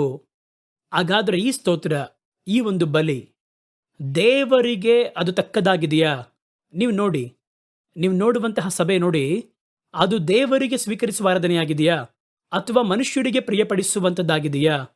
ದೇವರಿಗೆ ಸಲ್ಲಿಸಲ್ಪಡಬೇಕಾದದ್ದು ಮನುಷ್ಯರಿಗೆ ಸಲ್ಲಿಸಲ್ಪಟ್ಟರೆ ಅದು ಪಾಪ. ದೈವ ಸಮ್ಮುಖದಲ್ಲಿ ರೊಟ್ಟಿಯನ್ನು ತಿನ್ನಬಾರ್ದು, ಅವತ್ತು ನಿಯಮ ಇತ್ತು. ಅದು ದೇವರಿಗೆ ಸೀಮಿತವಾದಲ್ಲೇ ಇಡಬೇಕು. ಈ ರೀತಿ ಕಾನೂನಿತ್ತು. ದೇವರಿಗೆ ಸೀಮಿತವಾದನ್ನ ಅಲ್ಲೇ ಖರ್ಚು ಮಾಡಬೇಕು. ಅದರಲ್ಲಿ ಅನ್ಯ ಕಾರ್ಯಗಳನ್ನು ಒಳಗೆ ತಂದು ಬೆರೆಸುವುದಾದರೆ ಆ ಬಲಿಯನ್ನು ಕರ್ತನು ಸ್ವೀಕರಿಸುವುದಿಲ್ಲ. ಹಾಗಾದರೆ ಮನದಲ್ಲಿ ಆಳವಾಗಿ ಇಡಬೇಕಾಗಿರುವ ಕಾರ್ಯವೇನೆಂದರೆ, ನೀವು ಪ್ರಾರ್ಥನೆ ಮಾಡಿದ್ದೀರಿ ಎನ್ನುವುದಕ್ಕಾಗಿ ಕರ್ತನು ಪ್ರಾರ್ಥನೆ ಸ್ವೀಕರಿಸ್ತಾರೆ ಎಂಬುದಾಗಿ, ನೀವು ಸ್ತೋತ್ರ ಮಾಡಿದ್ದೀರಿ ಎನ್ನುವುದಕ್ಕೋಸ್ಕರವಾಗಿ ಸ್ತೋತ್ರವನ್ನು ದೇವರು ಸ್ವೀಕರಿಸಿದ್ದಾರೆ ಎನ್ನುವುದಕ್ಕೋ ನೀವು ಆ ರೀತಿ ನಂಬಬಾರದು. ಅದು ಯೋಗ್ಯತೆ ಉಳ್ಳದಾಗಿದ್ದರೆ, ಅದು ಸರಿಯಾಗಿದ್ದರೆ, ಪರಲೋಕ ಸ್ವೀಕರಿಸುವಷ್ಟಾಗಿದ್ದರೆ ಕರ್ತನ ಧೂಪ ಕಳಸದ ಒಳಗೆ ಅದು ಬೀಳುತ್ತದೆ. ಇಲ್ಲದಿದ್ದರೆ ತಳ್ಳಲ್ಪಡುತ್ತದೆ ಅಷ್ಟೇ. ನಮಗೆ ಹಲವು ಸಂದರ್ಭಗಳಲ್ಲಿ ನಮ್ಮ ಪ್ರಾರ್ಥನೆ ತಳ್ಳಲ್ಪಟ್ಟಿದ್ದು ಗೊತ್ತಿಲ್ಲದೆ ಮನೆಗೆ ಹೋಗಿರ್ತೀವಿ. ನಮ್ಮ ಸ್ತೋತ್ರ ಸ್ವೀಕರಿಸಲ್ಪಡದೆ ತಳ್ಳಲ್ಪಟ್ಟು ಹಾಗೆ ಅಲ್ಲಿ ಇಲ್ಲಿ ಅದು ಬೂದಿಯಾಗಿರುತ್ತೆ. ನಾವೇ ಕರ್ತನಿಗೆ ಸ್ತೋತ್ರ ಮಾಡಿದೇವಲ್ವಾ, ನಾವು ಬಲಿ ಸಮರ್ಪಣೆ ಮಾಡಿದೇವಲ್ವಾ ಎನ್ನುವಂತಹ ಒಂದು ಸ್ವಂತ ತೃಪ್ತಿಯಿಂದ ಮನೆಗೆ ಹೋಗ್ಬಿಡ್ತೀವಷ್ಟೇ. ನೀವೆಲ್ಲವನ್ನ ಪರಿಶೋಧನೆ ಮಾಡಿ ನೋಡಿ, ಅದು ದೇವರಿಗೆ ಪ್ರಿಯಪಡಿಸಿದ್ದ, ದೇವರಿಗೆ ಉರಿ ಉಂಟು ಮಾಡಿದ್ದ ಎನ್ನುವುದನ್ನು ಅರ್ಥ ಮಾಡಿಕೊಳ್ಳಬೇಕು. ದೇವರನ್ನ ಉರಿ ಉಂಟು ಮಾಡುವಂತಹ ಕಾರ್ಯದಲ್ಲಿ ನಿರಂತರವಾಗಿ ಹೋಗ್ತಿರಬಾರ್ದು. ಹಾಗಾದರೆ ಅದರಲ್ಲಿ ದೇವರನ್ನ ಸ್ತೋತ್ರ ಮಾಡುವ ಸ್ತೋತ್ರ ಎನ್ನುವುದು ದೇವರಿಗೆ ಸೀಮಿತವಾಗಿರಬೇಕು. ಸ್ತೋತ್ರ ಎನ್ನುವುದು ದೇವರಿಗೆ ಸಮರ್ಪಿಸಲ್ಪಡುವ ಒಂದು ಬಲಿ ಎಂಬುದಾಗಿ ಸತ್ಯವೇದ ಹೇಳುತ್ತದೆ. ಎಲ್ಲಾ ಬಲಿಯನ್ನ ದೇವರು ಸ್ವೀಕರಿಸುವುದಿಲ್ಲ. ಅದೇ ರೀತಿ ಎಲ್ಲಾ ಸ್ತೋತ್ರಗಳನ್ನು ದೇವರು ಸ್ವೀಕರಿಸುವುದಿಲ್ಲ. ಒಂದು ಬಲಿ ಸಮರ್ಪಣೆ ನೀವು ಮಾಡುವುದಕ್ಕಿಂತ ಮುಂಚೆ ಸ್ತೋತ್ರ ಮಾಡುವುದೆನ್ನುವುದು, ವಂದನೆ ಸಲ್ಲಿಸುವುದೆನ್ನುವುದು, ಸ್ತೋತ್ರ ಬಲಿ ಎನ್ನುವಂಥದ್ದು ಬಲಿ ಎನ್ನುವಂತಹ ಲೆಕ್ಕದಲ್ಲಿ ಇಡಲ್ಪಡುತ್ತದೆ. ಬಲಿ ಸಮರ್ಪಣೆ ಮಾಡುವಾಗ ಕರ್ತನಿಗೆ ಒಂದು ಕಾಣಿಕೆಯನ್ನು ಸಲ್ಲಿಸಲು ಹೋಗಬೇಕಾದ್ರೆ ನಾವೇನ್ ಮಾಡಬೇಕಂದ್ರೆ, ಸತ್ಯವೇದ ಹೇಳುತ್ತದೆ, ಮತ್ತಾಯನ ಸುವಾರ್ತೆ 5ನೇ ಅಧ್ಯಾಯ 23-24 ಈ ವಾಕ್ಯಗಳಲ್ಲಿ, ಆದ್ದರಿಂದ ನೀನು ಬಲಿಪೀಠದ ಒಳಗೆ ನಿನ್ನ ಕಾಣಿಕೆಯನ್ನು ಸಲ್ಲಿಸಲು ಬಂದು ನಿನ್ನ ಹೆಸರಲ್ಲಿ ನಿನ್ನ ಸಹೋದರನಿಗೆ ಅಸಮಾಧಾನವಿದೆ ಎಂಬುದಾಗಿ ಅಲ್ಲಿ ನೆನಪಿಗೆ ಬಂದರೆ, ಅಲ್ಲಿ ಹೋಗಿ ಕರ್ತನನ್ನು ಆರಾಧನೆ ಮಾಡುವುದಕ್ಕಿಂತ ಮುಂಚಿತವಾಗಿ ಆ ಕಾಲದಲ್ಲಿ ಬಲಿ ಸಮರ್ಪಣೆ ಮಾಡ್ತಿದ್ರು. ಈಗ ನಾವು ಸಲ್ಲಿಸುವ ಬಲಿ ತುಟ್ಟಿಗಳ ಒಂದು ಹೋರಿಗಳಾಗಿದೆ, ತುಟ್ಟಿಗಳ ಬಲಿಗಳಾಗಿದೆ. ಸ್ತೋತ್ರ ಬಲಿ ಕರ್ತನನ್ನು ಸ್ತೋತ್ರ ಮಾಡುವುದಕ್ಕಿಂತ ಮುಂಚಿತವಾಗಿ ಕೂಡ ಕರ್ತನನ್ನು ಸ್ತೋತ್ರ ಮಾಡುವುದಕ್ಕಿಂತ ಮುಂಚಿತವಾಗಿ ಅದನ್ನು ಬಲಿಯೆಂದು ಎಣಿಸಬೇಕು. ಹಾಗಾದರೆ ಕರ್ತನು ಹೇಳಿದಂತಹ ಬಲಿ ಸಮರ್ಪಣೆ ಮಾಡಲು ಬರೋದಾದರೆ ಬಲಿಪೀಠದ ಬಳಿಯಲ್ಲಿ ನಿನ್ನ ಕಾಣಿಕೆಯನ್ನು ಸಲ್ಲಿಸಲು ಬಂದು ನಿನ್ನ ಹೆಸರಲ್ಲಿ ನಿನ್ನ ಸಹೋದರನಿಗೆ ಕೊರತೆ ಇದೆ ಎಂಬುದಾಗಿ ಅಲ್ಲಿ ನೆನಪು ಮಾಡಿಕೊಂಡರೆ ಅಲ್ಲಿ ತಾನೇ ಬಲಿಪೀಠದ ಮುಂದೆ ನಿನ್ನ ಕಾಣಿಕೆಯನ್ನಿಟ್ಟು ಮುಂದೆ ನಿನ್ನ ಸಹೋದರನೊಂದಿಗೆ ಹೋಗಿ ಸಮಾಧಾನ ಮಾಡಿಕೊಂಡು ಅನಂತರ ಬಂದು ನಿನ್ನ ಕಾಣಿಕೆಯನ್ನ ಅಥವಾ ಬಲಿಯನ್ನ ಸಮರ್ಪಿಸು. ಹಾಗಾದರೆ ಉರಿ ಕೋಪ ಅಂದರೆ ಏನಂದ್ರೆ, ಇದನ್ನು ಸಿಂಪಲ್ ಆಗಿ ಹೇಳ್ಬೇಕಂದ್ರೆ ಹೆಂಗೆ ಹೇಳ್ಬೇಕಂದ್ರೆ, ಕಾಣಿಕೆ ಸಮರ್ಪಿಸಲು ಅಥವಾ ಬಲಿ ಸಮರ್ಪಿಸಲು ಬರುವಾಗ ಮೊದಲು ನಿಮ್ಮನ್ನು ಶುದ್ಧೀಕರಿಸಿಕೊಳ್ಳಿರಿ. ಮನುಷ್ಯರೊಂದಿಗೆ ನಿಮಗಿರುವಂತಹ ಸಂಬಂಧ ಕರೆಕ್ಟ್ ಆಗಿದೆಯಾ, ದೇವರೊಂದಿಗೆ ನಿಮ್ಮ ಸಂಬಂಧ ಸರಿಯಾಗಿದೆಯಾ ಎನ್ನುವುದನ್ನು ಶೋಧಿಸಿಕೊಂಡು ನೀವೇನಾದರೂ ಮಾಡ್ರಿ. ಒಂದು ಪ್ರಾರ್ಥನೆ ಮಾಡಿದ್ರೂ ಸರಿ, ಕರ್ತನನ್ನು ಆರಾಧನೆ ಮಾಡಿದ್ರೂ ಸರಿ, ಅದರಲ್ಲಿ ನಾವು ಗಮನಿಸಬೇಕಾಗಿರುವ 2 ಕಾರ್ಯ ಉಂಟು. ಒಂದೇನೆಂದರೆ, ಮನುಷ್ಯರೊಂದಿಗೆ ನಮಗಿರುವ ಸಂಬಂಧ ಸರಿಯಾಗಿದೆಯಾ, ಅದನ್ನೇ ಸತ್ಯವೇದದಲ್ಲಿ ಹೇಳುತ್ತದೆ. ಮನುಷ್ಯರೊಂದಿಗೆ ನಿಮಗೆ ಸಂಬಂಧ ಸರಿಯಾಗಿಲ್ಲ ಎಂದರೆ ನೀವು ಬಲಿಪೀಠಕ್ಕೆ ಬಂದು ಎಷ್ಟು ದೊಡ್ಡ ಹೋರಿಯನ್ನು ಬಲಿ ಕೊಟ್ಟರು ಕೂಡ, ಎಷ್ಟು ದೊಡ್ಡ ಹೋರಿ ತಂದು ಕೊಟ್ಟಿದ್ದಾನೆ, 1,00,000 ಇರುತ್ತೋ ಏನೋ, ಸ್ವೀಕರಿಸೋಣ ಎಂಬುದಾಗಿ ಪರಲೋಕ ಸ್ವೀಕರಿಸಲ್ಲ. ಮನುಷ್ಯರು ಬೇಕಾದ್ರೆ ಹೊಗಳ್ಬೋದು, ಅಯ್ಯೋ ಧರ್ಮರಾಜ ಎಷ್ಟು ಒಳ್ಳೆಯವನಾಗಿದ್ದಾನೆ, ದೊಡ್ಡ ಹೋರಿ ತಂದು ಕೊಟ್ಟಿದ್ದಾನಯ್ಯ ಎಂಬುದಾಗಿ ಅವರು ಹೊಗಳುವರು. ಪರಲೋಕಕ್ಕೆ ಹೋರಿ ಏನು ಕುರಿ ಏನು? ಹಾಗಾದ್ರೆ ಅವ್ರು ಹೇಳ್ತಾರೆ, ಒಬ್ಬನು ಬಲಿ ಸಮರ್ಪಣೆ ಮಾಡಿದರೆ ಬಲಿಪೀಠದಲ್ಲಿ ಅವರು ಬರಬೇಕಾದರೆ ಅವನು ಬಲಿಯನ್ನ ಸ್ವೀಕರಿಸಬೇಕು ಎಂದರೆ ತನ್ನ ಸಹೋದರನ ಹೆಸರಲ್ಲಿ ಕೊರತೆ ಉಳ್ಳವನಾಗಿದ್ದರೆ, ಅವನಲ್ಲಿ ಒಂದು ಮನಸ್ತಾಪವಿದ್ದರೆ, ಸಹೋದರನು ಮಾತ್ರವಲ್ಲ ಸಹ ಮನುಷ್ಯರೊಂದಿಗೆ ನಿಮಗೊಂದು ಕೊರತೆ ಇದ್ದರೆ ಅದನ್ನು ಮೊದಲು ಸರಿ ಮಾಡಿರಿ. ಎರಡನೇದಾಗಿ, ದೇವರೊಂದಿಗೆ ನಿಮಗೇನಾದರೂ ಸಮಸ್ಯೆ ಇದ್ದರೆ ಮೊದಲು ಅದನ್ನು ಸರಿ ಮಾಡಿರಿ. 2 ಕೊರತೆಗಳನ್ನು, ನಿಮ್ಮ ಆರಾಧನೆಗಳನ್ನು, ನಿಮ್ಮ ಪ್ರಾರ್ಥನೆಗಳನ್ನು ಅರ್ಥವಿಲ್ಲದಂತೆ ಮಾಡುತ್ತದೆ. ದೇವರು ಹೇಳ್ತಾರೆ, ನೀವು ಹಲವು ಗಂಟೆ ಪ್ರಾರ್ಥನೆ ಮಾಡಿದ್ರು ಯಾಕೆ ನಿಮ್ಮ ಪ್ರಾರ್ಥನೆ ಕೇಳಲ್ಪಡಲಿಲ್ಲ? ನಿಮ್ಮ ಹೃದಯದಲ್ಲಿ ಪಾಪವಿರುವುದರಿಂದ ನಿಮ್ಮ ಮಾತುಗಳನ್ನು ನನ್ನ ಕಿವಿಗಳು ಕೇಳಲಾಗದ ಹಾಗೆ ಅದು ಮಾಡುತ್ತದೆ. ನಿಮ್ಮ ಪಾಪವೇ ನಿಮಗೂ ನನಗೂ ಮಧ್ಯೆ ಅಡ್ಡಗೋಡೆಯಾಗಿದೆ. ನಿಮಗೆ ಅದು ಗೊತ್ತಿಲ್ಲದೆ ಏನು ಮಾಡ್ತಾ ಇದ್ದಾರೆ, ಕಿರಿಸ್ತಾನೇ ಇದ್ದೀರಾ. ಒಂದು ಕನ್ನಡಿಯ ಗೋಡೆ, ಇಲ್ಲಿಂದ ಮಾತಾಡಿದ್ರೆ ಅಲ್ಲಿ ಕಾಣಿಸಲ್ಲ, ಇಲ್ಲಿಂದ ಮಾತಾಡಿದ್ರೆ ಆ ಕಡೆ ಕೇಳಿಸಲ್ಲ. ನೀವು ಬಂದು ನಿಂತಿದ್ದೀರಾ, ಮಾತಾಡ್ತೀರಾ, ಕರ್ತನ ಕಿವಿಗೆ ಅದು ಹೋಗ್ಲಿಲ್ಲ. ಯಾಕೆಂದರೆ ಒಂದು ದೊಡ್ಡ ಅಡ್ಡಗೋಡೆ ಇದೆ, ಒಂದು ಕನ್ನಡಿಯ ಗೋಡೆ ಇದೆ. ಈ ಕನ್ನಡಿಯ ಗೋಡೆ ಕರ್ತನ ಹೊಡೆಯೋಕ್ಕಾಗಲ್ಲ, ಆದರೆ ನೀವು ಹೊಡಿಬೋದು. ಅದೇನಂತ ನೀವು ಕೇಳ್ಬೋದು, ಅದು ನಾವು ಕರ್ತನಿಗೆ ವಿರುದ್ಧವಾಗಿ ಮಾಡಿರುವ ಪಾಪಗಳು. ನಿಮ್ಮ ಪಾಪಗಳೇ ನಿಮ್ಮ ಪ್ರಾರ್ಥನೆಯನ್ನು ಕೇಳದ ಹಾಗೆ ನನ್ನ ಕಿವಿಗಳನ್ನು ಮುಚ್ಚುತ್ತದೆ ಎಂದರು. ನೀವು ಆ ಪಾಪವನ್ನು ಅರಿಕೆ ಮಾಡಬೇಕಾದರೆ ಈ ಒಂದು ತಡೆಗೋಡೆ ಒಡೆದು ಬೀಳುತ್ತದೆ. ಕರ್ತನು ನಿಮ್ಮ ಮುಖವನ್ನು ಕನ್ನಡಿಯ ಮುಖಾಂತರವಾಗಿ ನೋಡಿ ಅಯ್ಯೋ ಬಂದಿದ್ದೇನೆ ಎಂಬುದಾಗಿ ತಾನು ಹೊಡೆಯೋಕ್ಕಾಗಲ್ಲ. ಇದು ನಾವು ಮಾಡಿದ ಪಾಪ, ಇದು ನಮ್ಮ ತಪ್ಪು. ಹಾಗಾದರೆ ನಾವೇ ಆ ಗೋಡೆಯನ್ನು ಒಡೆಯಬೇಕು. ಹಾಗಾದರೆ ಅದರಿಂದ ಹೇಳಿದ್ರು, ಹಲವು ಗಂಟೆ ನೀವು ಪ್ರಾರ್ಥನೆ ಮಾಡಿದ್ರು, ನಿಮ್ಮ ಪ್ರಾರ್ಥನೆ ಅದರಿಂದ ಕೇಳಲ್ಪಡಲಿಲ್ಲ. ಬಂದ್ರಿ ನಿಜ, ನಿಂತಿದ್ದು ನಿಜ, ನೀನೇನು ಮಾತಾಡಿದ್ರೆ ಅರ್ಥ ಆಗ್ಲಿಲ್ವಲ್ಲಪ್ಪ, ಧ್ವನಿ ಎತ್ತು ಮಾತಾಡು ಅಂತ ಹೇಳಿದೆ, ಅಥವಾ ನೀನು ಮಾತಾಡಿದ್ ಕೇಳಿಸ್ತಿಲ್ಲ ಅಂತ ಹೇಳಿ ನಿನಗೆ ಕೇಳಿಸ್ತಿಲ್ಲ. ಹೆಂಗಿರುತ್ತೆ? ಒಂದು ದೊಡ್ಡ ಬ್ಯಾರಿಯರ್ ಇಬ್ಬರ ಮಧ್ಯೆ, ಅದನ್ನು ಒಡೆಯಬೇಕು. ನಿಮ್ಮ ಪಾಪಗಳೇ ನಿಮಗೂ ನನಗೂ ಮಧ್ಯೆ ಒಂದು ದೊಡ್ಡ ಗೋಡೆಯನ್ನು ಉಂಟು ಮಾಡುತ್ತದೆ, ನಿಮ್ಮ ಪ್ರಾರ್ಥನೆಯನ್ನು ಗಮನಿಸದಂತೆ ಮಾಡುತ್ತದೆ ಎಂಬುದಾಗಿ ದೇವರು ಹೇಳ್ತಾರೆ. ಇದುವೇ ಆ ಒಂದು ಸ್ತೋತ್ರಗಳಿಗೂ ಇದರಲ್ಲಿ ಕರ್ತನು 2 ಕಾರ್ಯವನ್ನು ಬಯಸ್ತಾರೆ. ಒಂದು, ದೇವರೊಂದಿಗೆ ಇರುವ ಸಂಬಂಧ ಸರಿಯಾಗಿದೆಯಂತ ನೋಡಿ. ಎರಡನೇದಾಗಿ, ಸಹ ಮನುಷ್ಯರೊಂದಿಗೆ ಇರುವಂತಹ ಒಂದು ಒಡನಾಟ ಸರಿಯಾಗಿದೆಯಾ ಅಂತ ನೋಡಿ. ಇವೆರಡು ಸರಿ ಇಲ್ಲ ಅಂದರೆ ನಿಮ್ಮ ಆರಾಧನೆಯಲ್ಲಿಯೂ ಸಮಸ್ಯೆ ಬರುತ್ತೆ, ನಿಮ್ಮ ಸೇವೆಯಲ್ಲಿಯೂ ಸಮಸ್ಯೆ ಬರುತ್ತೆ, ನಿಮ್ಮ ಪ್ರಾರ್ಥನೆಯಲ್ಲಿಯೂ ಸಮಸ್ಯೆ ಬರುತ್ತೆ. ಅದರಲ್ಲಿ ಯಾವ ವಿಧವಾಗಿರುವ ಪ್ರಯೋಜನವಿಲ್ಲದೆ ಹೋಗುತ್ತದೆ. ಯಾಕೆ ಇವೆರಡು ಹೇಳ್ತಾರೆ ಅಂತ ನಿಮಗೆ ಗೊತ್ತಾ ಚೆನ್ನಾಗಿ? ಒಮ್ಮೆ ದೇವರ ಬಳಿಯಲ್ಲಿ ಬಂದು ಅವರ ಶಿಷ್ಯರು ಅಥವಾ ಅವರ ಬಳಿ ಕೇಳಿದ್ರು. ಏನು ಕೇಳಿದ್ರು ಅಂದರೆ, ದೇವರೇ, ಎಷ್ಟೊಂದು ಕಾರ್ಯಗಳು ನೀವು ಹೇಳ್ತೀರಲ್ವಾ, ಇಷ್ಟೊಂದು ಉಪದೇಶ ಹೇಳ್ತೀರಲ್ವಾ, ಯಾವುದನ್ನು ನಾವು ಮಾಡುವುದು, ಯಾವುದನ್ನು ಕೈಗೊಳ್ಳುವುದು ಅರ್ಥ ಆಗ್ತಿಲ್ವಲ್ಲ.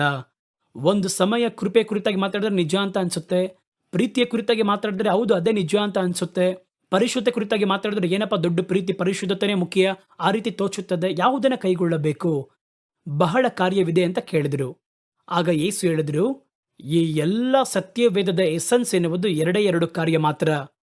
ಅವ್ರು ಹೇಳಿದ್ರು, ನಿನ್ನ ದೇವರಾಗಿರುವ ಕರ್ತನ ಬಳಿ ನಿನ್ನ ಪೂರ್ಣ ಮನದಿಂದ, ಪೂರ್ಣ ಹೃದಯದಿಂದಲೂ, ನಿನ್ನ ಪೂರ್ಣ ಆತ್ಮದಿಂದಲೂ ಪ್ರೀತಿಯಿಂದ ಇರು. ಇದುವೇ ಮೊದಲ ಪ್ರಧಾನ ಕಟ್ಟಳೆ. ಇದಕ್ಕೆ ಸಮವಾಗಿ ಮತ್ತೊಂದು ಎರಡನೇ ಕಟ್ಟಳೆ ಏನೆಂದರೆ, ನೀನು ನಿನ್ನನ್ನು ಪ್ರೀತಿಸುವ ಮೇರೆಗೆ ನಿನ್ನ ನೆರೆಹೊರೆಯವರನ್ನ ಪ್ರೀತಿಸು. ಇದನ್ನ ಹೇಳಿ ಅಲ್ಲಿಗೆ ನಿಲ್ಲಿಸಲಿಲ್ಲ. ಇವೆರಡು ಆಜ್ಞೆಗಳಲ್ಲಿಯೂ ಎಲ್ಲ ಧರ್ಮಶಾಸ್ತ್ರವು ಎಲ್ಲ ಪ್ರವಾದನೆಗಳು ಅಡಕವಾಗಿದೆ ಎಂದರು. ನಾವು ಹೇಳುವ ಎಲ್ಲ ಸಾರಾಂಶವು ಅದನ್ನು ಚಿಕ್ಕದಾಗಿ ಬೈಬಲ್ನ ಚಿಕ್ಕದಾಗಿ ಬರಿಬೇಕು ಅಂದರೆ ಎರಡೇ ಆಜ್ಞೆ ಮಾತ್ರ. ದೇವರೊಂದಿಗೆ ಒಂದು ಒಳ್ಳೆಯ ಸಂಬಂಧ ಇರಬೇಕು, ನೆರೆಹೊರೆಯವರೊಂದಿಗೆ ಒಂದು ಒಳ್ಳೆಯ ಒಡನಾಟ ಇರಬೇಕು. ಇದರಲ್ಲಿ ಒಂದು ಫ್ಯೂಸ್ ಹೋದರೂ ಮುಗಿತಷ್ಟೇ. ಹಾಗಾದರೆ ದೇವರು ಹೇಳ್ತಾರೆ ಇದೇ ಮುಖ್ಯ ಅಂತ ಹೇಳ್ತಾರೆ. ಹಾಗಾದರೆ ದೇವರಿಗೆ ಸಂಬಂಧಪಟ್ಟ ಯಾವ ಕಾರ್ಯದಲ್ಲಿ ನೀವು ಹೇಳಿದ್ರು ಇವೆರಡನ್ನು ಚೆಕ್ ಮಾಡಬೇಕು. ದೇವರೊಂದಿಗೆ ನನಗೆ ಸಂಪರ್ಕ ಚೆನ್ನಾಗಿದೆಯಾ?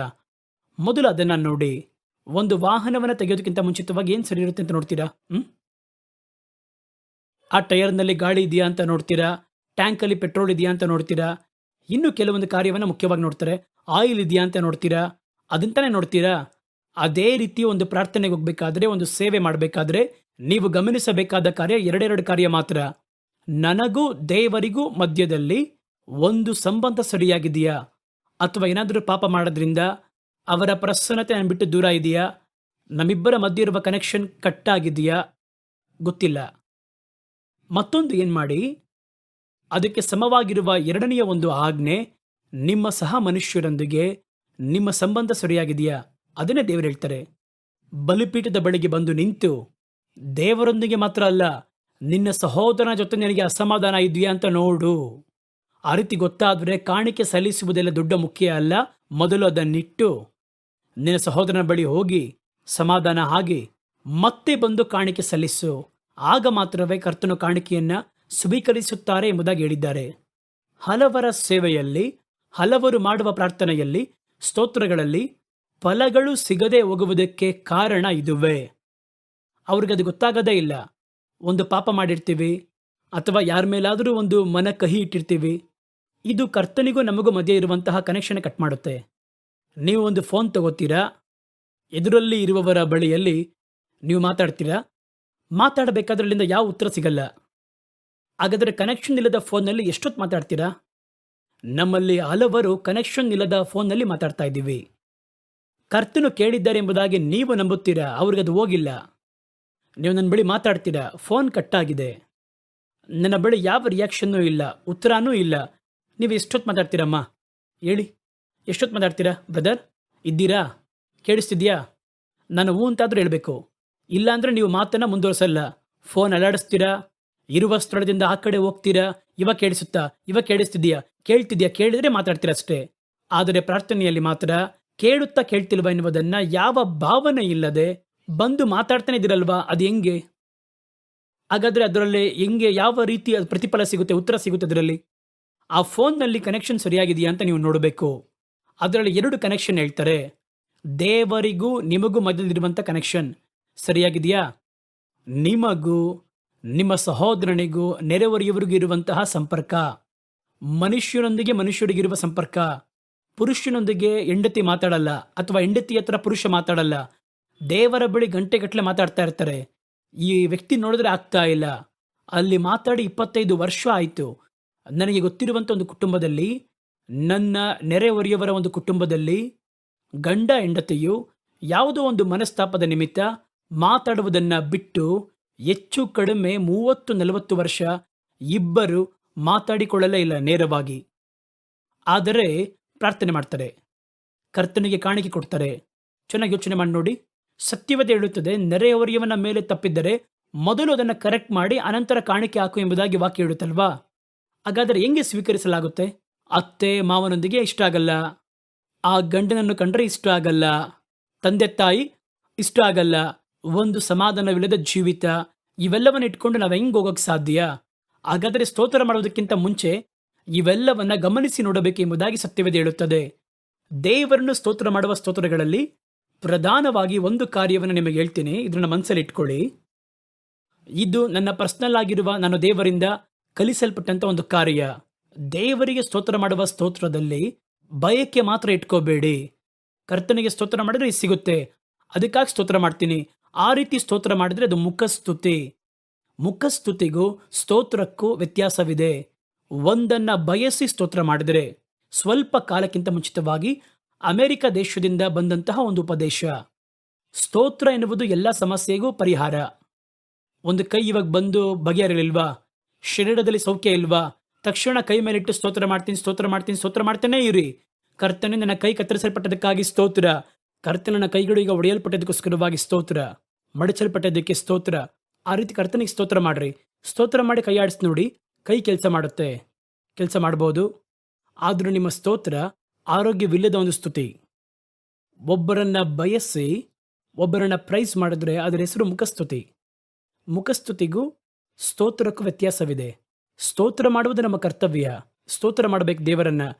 ಯಾಕಂದ್ರೆ ಕರ್ತನಿಂದ ಉಂಟು ಮಾಡಲ್ಪಟ್ಟ ಎಲ್ಲವೂ ಕರ್ತನನ್ನು ಸ್ತೋತ್ರ ಮಾಡಬೇಕೆನ್ನುವುದು ದೇವರಿಂದ ನೇಮಿಸಲ್ಪಟ್ಟ ನಿಯಮ.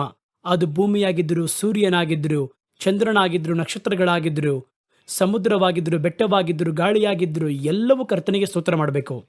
ಕರ್ತನ ಮಾತಿನಂತೆ ಮಾಡುವಂತಹ ಗಾಳಿಯೇ ಅವರನ್ನ ಸ್ತೋತ್ರ ಮಾಡ್ರಿ ಎಂಬುದಾಗಿ ಬರೆಯಲ್ಪಟ್ಟಿದೆ ಅಲ್ವಾ? ಹಾಗಾಗಿ ಇದನ್ನು ನೀವು ಯಾವ ರೀತಿ ಮಾರ್ಪಡಿಸ್ತೀರಾ?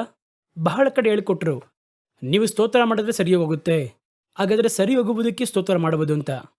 ಅದು ಆರೋಗ್ಯವಿಲ್ಲದ ಸ್ತೋತ್ರ. ಬಂದು ದೇವರ ಬಳಿಯಲ್ಲಿ ಸ್ವಲ್ಪ ಹೊತ್ತು ಸ್ತೋತ್ರ ಮಾಡಿದ್ರೆ ಸರಿಯಾಗಿ ಹೋಗುತ್ತೆ ನಮ್ಮ ಸಮಸ್ಯೆ.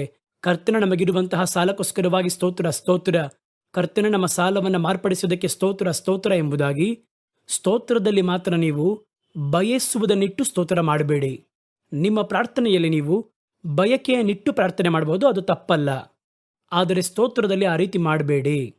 ಆ ರೀತಿ ಮಾಡಿದರೆ ಅದರ ಹೆಸರು ಮುಖಸ್ತುತಿ.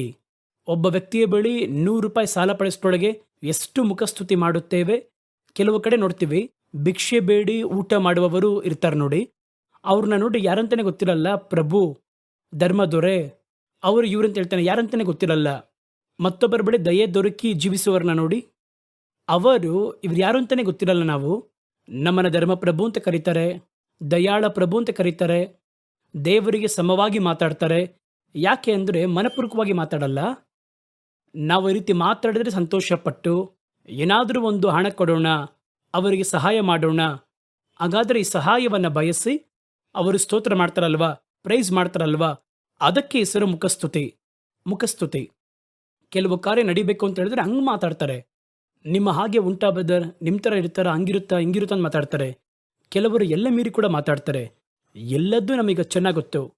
ನಮ್ಮ ಕುರಿತು ಹೊಗಳಿ ಹೊಗಳಿ ಮಾತಾಡ್ತಾರೆ, ತಮ್ಮ ಕಾರ್ಯವನ್ನು ಸಾಧಿಸಿಕೊಳ್ಳುವುದಕ್ಕೋಸ್ಕರವಾಗಿ. ಈ ಒಂದು ಆಟಿಟ್ಯೂಡನ್ನು ನೀವು ದೇವರ ಬಳಿ ಹೊಂದಿಸಬಾರದು. ನೀವು ಸ್ತೋತ್ರ ಮಾಡಬೇಕು. ಅದು ನಿಮ್ಮ ಮೇಲೆ ಬಿದ್ದಂಥ ಕರ್ತವ್ಯ. ನೀವು ಕರ್ತನಿಂದ ಉಂಟು ಮಾಡಲ್ಪಟ್ಟವರು, ಅದರಿಂದ ಸ್ತೋತ್ರ ಮಾಡಬೇಕು. ಅದು ಒಂದು ಬಯಕೆಯನ್ನಿಟ್ಟು ಆ ಒಂದು ಉಪೇಕ್ಷ ಬಹಳ ತಪ್ಪು. ನೀವು ಸ್ತೋತ್ರ ಮಾಡಿದ್ರೆ ಸಿಗುತ್ತೆ, ಸ್ತೋತ್ರ ಮಾಡಿ ನಿಮಗೆ ಸಿಗುತ್ತೆ. ಒಂದು ವೇಳೆ ಸಿಕ್ಕಿದರೂ ಅದು ತಪ್ಪು. ಆ ಸ್ತೋತ್ರ ಫಲವಿಲ್ಲದೆ ಹೋಗುತ್ತದೆ. ಸ್ತೋತ್ರ ಮಾಡಿದ್ರಿಂದ ಬಿಡುಗಡೆ ಆಗುತ್ತೆ ಅಂತ ಯಾಕೆ ಸ್ತೋತ್ರ ಮಾಡ್ತೀರಾ? ಸ್ತೋತ್ರ ಮಾಡುವುದು ನಿಮ್ಮ ಕರ್ತವ್ಯ. ನೀವು ದೇವರನ್ನ ಸ್ತೋತ್ರ ಮಾಡಬೇಕು. ಅದುವೇ ಸತ್ಯವೇದ ಹೇಳುತ್ತದೆ. ಯಾರು ಅವರನ್ನ ಸ್ತೋತ್ರ ಮಾಡಬೇಕು? ಯಾರು ಅವರನ್ನ ಸ್ತೋತ್ರ ಮಾಡಲು ಸಾಧ್ಯ? ಎಲ್ಲರೂ ಸ್ತೋತ್ರ ಮಾಡಕ್ ಸಾಧ್ಯನಾ?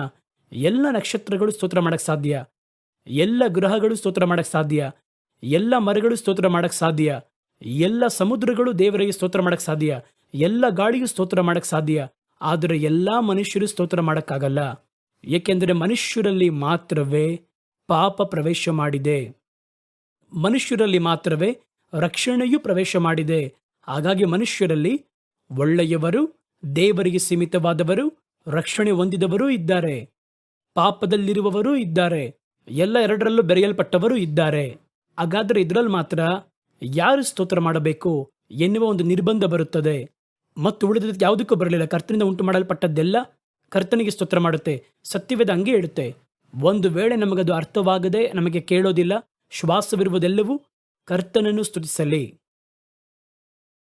ಒಂದು ಗಾಳಿ ದೇವರನ್ನ ಸ್ತೋತ್ರ ಮಾಡುವ ಕೀರ್ತನೆಯಲ್ಲಿ ಬರೆದಿಟ್ಟಿದ್ದಾರೆ. ಆದರೆ ಅದು ಎಲ್ಲ ಗಾಳಿ ಸ್ತೋತ್ರ ಮಾಡಬಹುದು. ಬಿರುಗಾಳಿ, ಸುಂಟ್ರಗಾಳಿ ಎಲ್ಲ ಸ್ತೋತ್ರ ಮಾಡಬಹುದು. ಆದರೆ ಎಲ್ಲ ಮನುಷ್ಯರು ಸ್ತೋತ್ರ ಮಾಡೋಕ್ಕಾಗಲ್ಲ. ಮನುಷ್ಯರಲ್ಲಿ ಒಳ್ಳೆಯವರೂ ಇದ್ದಾರೆ, ಕೆಟ್ಟವರೂ ಇದ್ದಾರೆ, ರಕ್ಷಣೆ ಹೊಂದಿದವರು ಇದ್ದಾರೆ, ಪಾಪದಲ್ಲಿ ಮುಳುಗಿದವರು ಕೂಡ ಇದ್ದಾರೆ. ಹಾಗಾದರೆ ಲಾಭಕ್ಕಾಗಿ ಸ್ತೋತ್ರ ಮಾಡುವವರು ಇದ್ದಾರೆ, ತಮ್ಮ ಕಾರ್ಯಗಳು ಆಗುವುದಕ್ಕಾಗಿ ಇರುವವರು ಇದ್ದಾರೆ, ನಿಜವಾಗಿ ಸ್ತೋತ್ರ ಮಾಡುವವರು ಇದ್ದಾರೆ. ಹಾಗಾದ್ರೆ ಇದರಿಂದ ಸ್ತೋತ್ರ ಮಾಡುವ ಮನುಷ್ಯರು ಯಾರೆಲ್ಲ ಕರ್ತನಿಗೆ ಸ್ತೋತ್ರ ಮಾಡಕ್ ಸಾಧ್ಯ? ಯಾರ ಸ್ತೋತ್ರ ಪರಲೋಕಕ್ಕೆ ಹೋಗಿ ಸೇರುತ್ತದೆ? ಅದರ ಕುರಿತು ಸತ್ಯವೇದ ಏನ್ ಹೇಳುತ್ತೆ ನೋಡಿ. ಮೊದಲ ಕಾರ್ಯ, ಕರ್ತನಿಂದ ರಕ್ಷಿಸಲ್ಪಟ್ಟವರು ಕರ್ತನನ್ನ ಸ್ತೋತ್ರ ಮಾಡಬೇಕು. ಮೊದಲು ನೀವು ಕರ್ತನಿಗೆ ಸ್ತೋತ್ರ ಮಾಡುವ ಯೋಗ್ಯತೆ ನಿಮಗೆ ರಕ್ಷಣೆಯಿಂದಲೇ ಉಂಟಾಗಿದೆ. ನೀವು ಮೊದಲು ರಕ್ಷಿಸಲ್ಪಡಬೇಕು. ಯಾರಾದರೂ ಒಬ್ಬರು ಸುಮ್ಮನೆ ಏನೋ ತಾನೋ ಅಂತ ಬಂದು ನೀವು ದೇವರನ್ನರಿಯದೆ, ಕ್ರಿಸ್ತನನ್ನರಿಯದೆ, ರಕ್ಷಿಸಲ್ಪಡದೆ ಇರುವ ಪಕ್ಷದಲ್ಲಿ ಬೇರೆ ದೇವರುಗಳನ್ನು ಆರಾಧನೆ ಮಾಡಿಕೊಂಡು ಬೇರೆ ವಿಧವಾಗಿರುವ ಅಭ್ಯಾಸದಲ್ಲಿರುವ ಪಕ್ಷದಲ್ಲಿ ನಿಮಗೊಂದು ಸಮಸ್ಯೆ ಇದೆ ಅಂತ ನೋಡಿ ನಿಮ್ಮ ಸ್ನೇಹಿತರು ಬಂದು ನಾವು ಹೇಳುವ ದೇವರನ್ನು, ಯೇಸುವಿನ ಸ್ತೋತ್ರ ಮಾಡಿ ನೋಡಿ, ಸ್ತೋತ್ರ ಮಾಡಿ ನೋಡಿ, ಅವರು ಅದ್ಭುತ ಮಾಡ್ತಾರೆ, ಅಥವಾ ನೀವು ಅವರಿಗೆ ಸ್ತೋತ್ರವನ್ನ ಮಾಡಿ ಅಂತ ಹೇಳಿದ್ರೆ ಆ ಸ್ತೋತ್ರಗಳನ್ನು ದೇವರು ತಕ್ಷಣ ಸ್ವೀಕರಿಸುವುದಿಲ್ಲ. ಯಾಕೆ ಆ ರೀತಿ ಅಂತ ಹೇಳಿದ್ರೆ, ಇವರು ಬಂದು ಸ್ತೋತ್ರ ಮಾಡುವ ಸ್ತೋತ್ರ ಒಂದು ಬಯಕೆಗೆ ಸೀಮಿತವಾದದ್ದು. ಒಂದು, ಎರಡನೇದಾಗಿ ದೇವರಿಗೆ ಸಲ್ಲಿಸುವಂತಹ ಬಲಿ, ಸ್ತೋತ್ರ ಎನ್ನುವುದು ಬಲಿ. ಇದನ್ನು ಯಾರು ಸಲ್ಲಿಸಬೇಕೆಂದರೆ ಕರ್ತನಿಂದ, ಕ್ರಿಸ್ತನ ರಕ್ತದಿಂದ ಬಿಡಿಸಲ್ಪಟ್ಟವರು ಅವರೇ ಸ್ತೋತ್ರ ಮಾಡಬೇಕು. ಅವರು ಸ್ತೋತ್ರ ಮಾಡಬಾರ್ದ? ಅವರು ಪ್ರಾರ್ಥನೆ ಮಾಡಬೇಕು. ನೀವು ಅವ್ರ ಬಳಿ ಹೋಗಿ ಹೇಳಿದ್ರೆ ಏನು ಮಾಡಬೇಕಂದ್ರೆ, ನಾನು ಹೇಳುವ ಕರ್ತನು, ದೇವರನ್ನ ನಿಮ್ಮ ಮನಸ್ಸಿನಲ್ಲಿಟ್ಟುಕೊಂಡು ನಿಮ್ಮ ಸಮಸ್ಯೆಗಳನ್ನ ಅವ್ರ ಬಳಿ ಹೇಳಿ ಅಂತ ಹೇಳಬೇಕು. ನೀವು ಅವ್ರಿಗೆ ಹೋಗಿ ಸ್ತೋತ್ರ ಮಾಡಿ ಅಂತ ಹೇಳಬಾರ್ದು.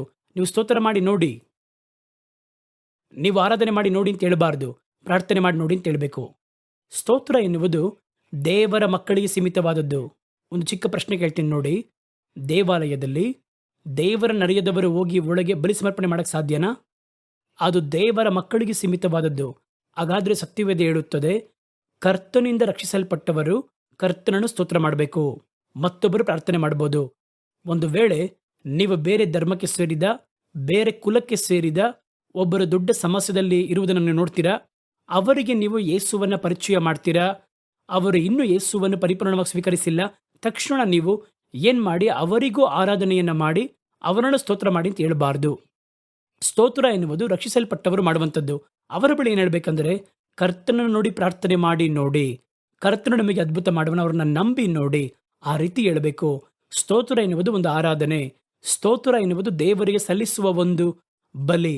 ಹಾಗಾದರೆ ಆ ಬಲಿ ಸಮರ್ಪಣೆ ಯಾರು ಮಾಡಬೇಕಂದ್ರೆ, ಕರ್ತನಿಂದ ರಕ್ಷಿಸಲ್ಪಟ್ಟವರು ಕರ್ತನನ್ನ ಸ್ತೋತ್ರ ಮಾಡಬೇಕು. ಉಳಿದವರು ಪ್ರಾರ್ಥನೆ ಮಾಡಬಹುದು, ದೇವರನ್ನ ನಂಬಬಹುದು. ಕೀರ್ತನೆಗಳು 107ನೇ ಅಧ್ಯಾಯ 1ರಿಂದ ಕೆಲವೊಂದು ವಾಕ್ಯಗಳು ಹೇಳುತ್ತದೆ, ಕರ್ತನನ್ನು ಸ್ತೋತ್ರ ಮಾಡಿರಿ, ಅವರು ಒಳ್ಳೆಯವರು, ಅವರ ಕೃಪೆ ಎಂದೆಂದೂ ಇರುವುದು. ಕರ್ತನಿಂದ ಶತ್ರುವಿನ ಕೈಗೆ ಬಿಡಿಸಿ ರಕ್ಷಿಸಲ್ಪಟ್ಟು ಪೂರ್ವ, ಪಶ್ಚಿಮ, ಉತ್ತರ, ದಕ್ಷಿಣದಲ್ಲಿರುವಂತಹ ಹಲವು ದೇಶಗಳಿಂದ ಕೂಡಿಸಲ್ಪಟ್ಟವರು ಆ ರೀತಿಯಾಗಿ ಹೇಳಲ್ಪಡುವರು. ಯಾರು ದೇವರನ್ನ ಸ್ತೋತ್ರ ಮಾಡಬೇಕಂತೆ? ದೇವರಿಂದ ಕೂಡಿಸಲ್ಪಟ್ಟವರು, ದೇವರಿಂದ ರಕ್ಷಿಸಲ್ಪಟ್ಟವರು, ದೇವರಿಂದ ಕರುವಿಕೆಯನ್ನು ಹೊಂದಿದವರು, ರಕ್ಷಿಸಲ್ಪಟ್ಟವರು ದೇವರನ್ನ ಸ್ತೋತ್ರ ಮಾಡಬೇಕು. ಎರಡನೇದಾಗಿ ಕಡ್ಡಾಯವಾಗಿ ದೇವರನ್ನು ಯಾರು ಸ್ತೋತ್ರ ಮಾಡಬೇಕಂದ್ರೆ, ದೇವರ ಬಳಿಯಿಂದ ಸಹಾಯವನ್ನು ಹೊಂದಿದವರಿದ್ದಾರೆ ನೋಡಿ. ಒಂದು ಒಳಿತನ್ನು ಪಡಕೊಂಡರೆ, ಒಂದು ಸಹಾಯವನ್ನು ಪಡಕೊಂಡರೆ ಕರ್ತನನ್ನು ಖಂಡಿತವಾಗಿ ಸ್ತೋತ್ರ ಮಾಡಲೇಬೇಕು. ಕೃತಜ್ಞತೆ ಹೇಳದಿರುವವನು ಮತ್ತೊಮ್ಮೆ ಕೇಳುವಾಗ ಅವನು ಗಮನಿಸಲ್ಪಡದೆ ಹೋಗುವನು. ಮನುಷ್ಯನ ವಾಡಿಕೆಯಲ್ಲಿ ಹಂಗೆ ಇದೆ. ನೀವು ಎಷ್ಟೊಂದು ಹೆಲ್ಪ್ ಮಾಡಿರ್ತೀರಾ, ಮುಂದಿನ ಬಾರಿ ನಿಮ್ಮನ್ನು ನೋಡ್ದಂಗೆ ಹೋಗ್ತಾರೆ. ಮತ್ತೆ ಬಂದು ನಿಮ್ಮ ಬಳಿ ಅಯ್ಯ ಸ್ವಾಮಿ ಅಂತ ಅವ್ರು ಹೇಳೋದಾದರೆ ಯಾವುದೋ ಒಂದು ಬಯಸ್ತಾರೆ. ನಿಮ್ಮ ಬಳಿ ಬಂದು ಮಾತಾಡಿದ್ರೆ, ನಿಮ್ಮನ್ನು ಪ್ರೈಸ್ ಮಾಡಿದ್ರೆ ಏನೋ ಬಯಸಿ ಮಾಡ್ತಾನೆ.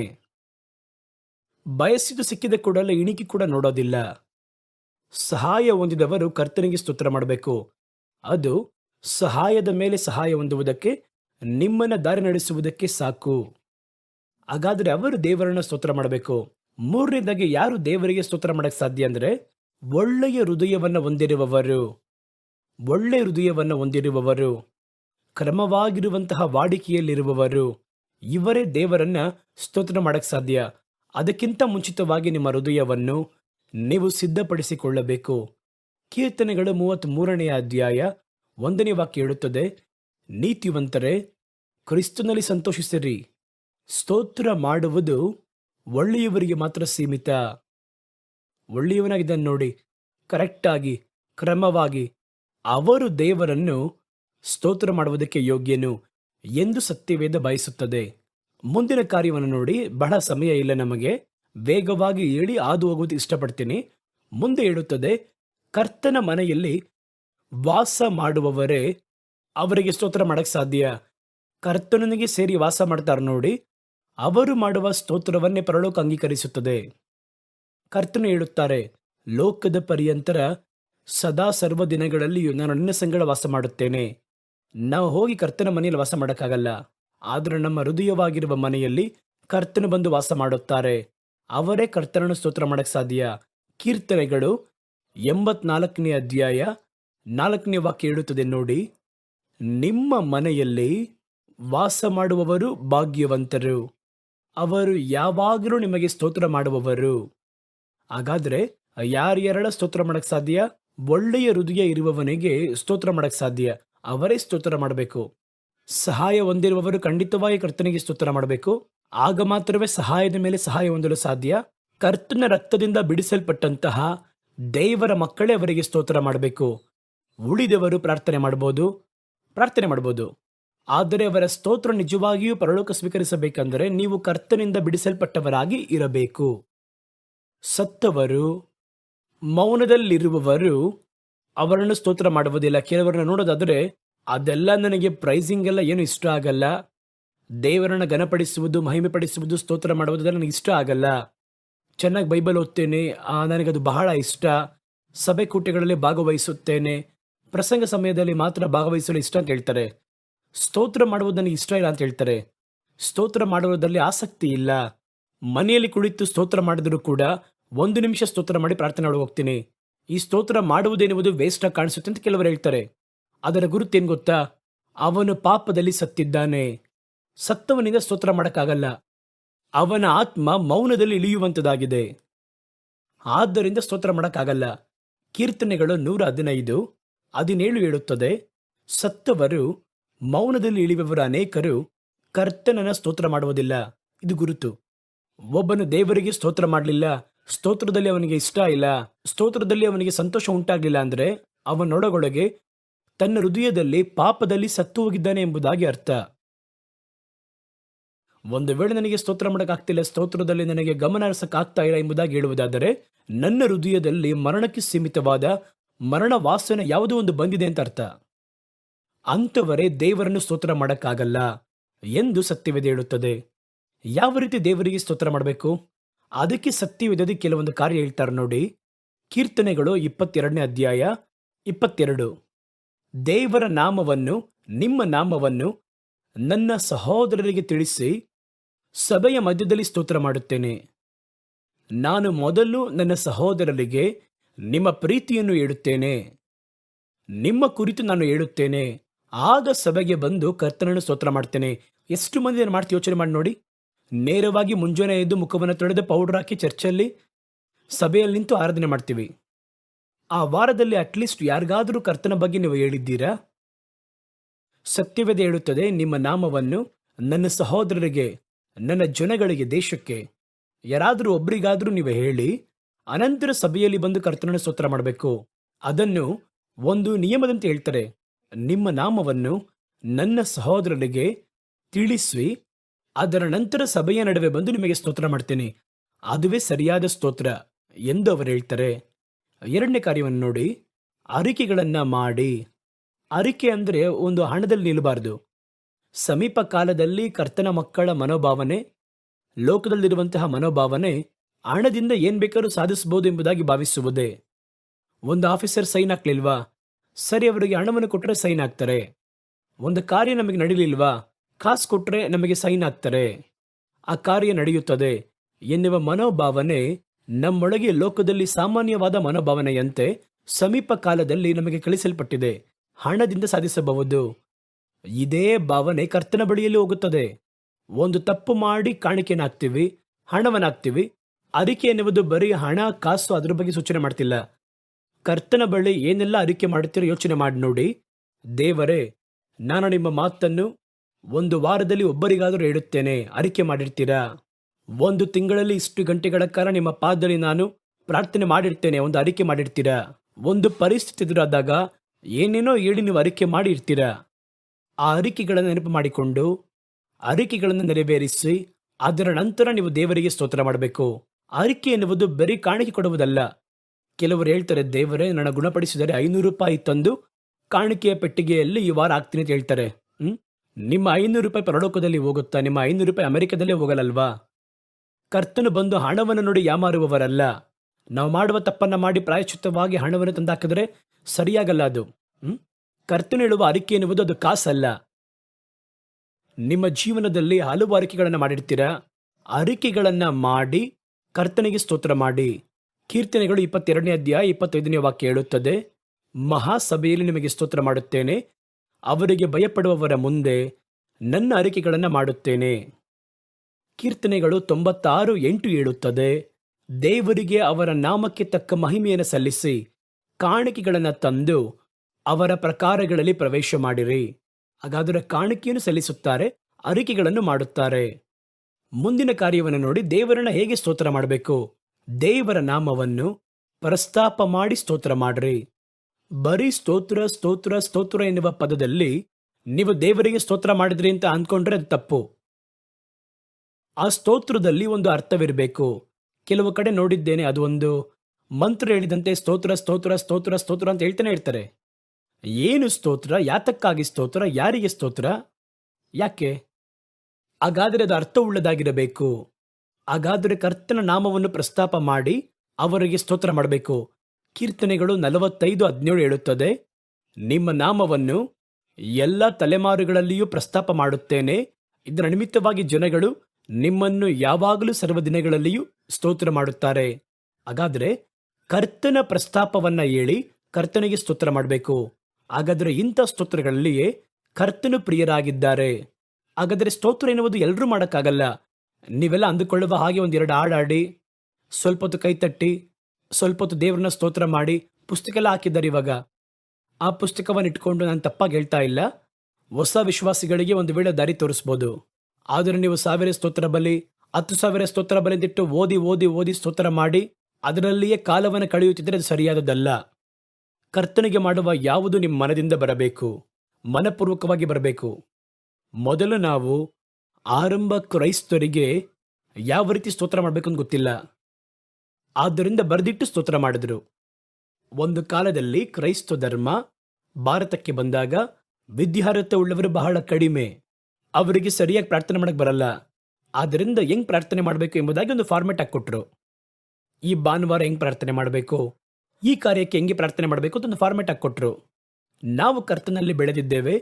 ಈಗಲೂ ಆ ಪ್ರಾರ್ಥನೆ ಪುಸ್ತಕವನ್ನು ಇಟ್ಕೊಂಡು ಅದನ್ನು ಓದುವುದು, ಪ್ರಾರ್ಥನಾ ಪುಸ್ತಕದಲ್ಲಿರುವುದನ್ನು ಗಿಣಿಮರಿಗೆ ಹೇಳುವಂಥದ್ದು, ಸ್ತೋತ್ರ ಬಲಿಗಳಿಗೆ ಪುಸ್ತಕವನ್ನು ಉಪಯೋಗಿಸುವಂಥದ್ದು, ಅದು ಆರಂಭ ಕ್ರೈಸ್ತರಿಗೆ ಸರಿ.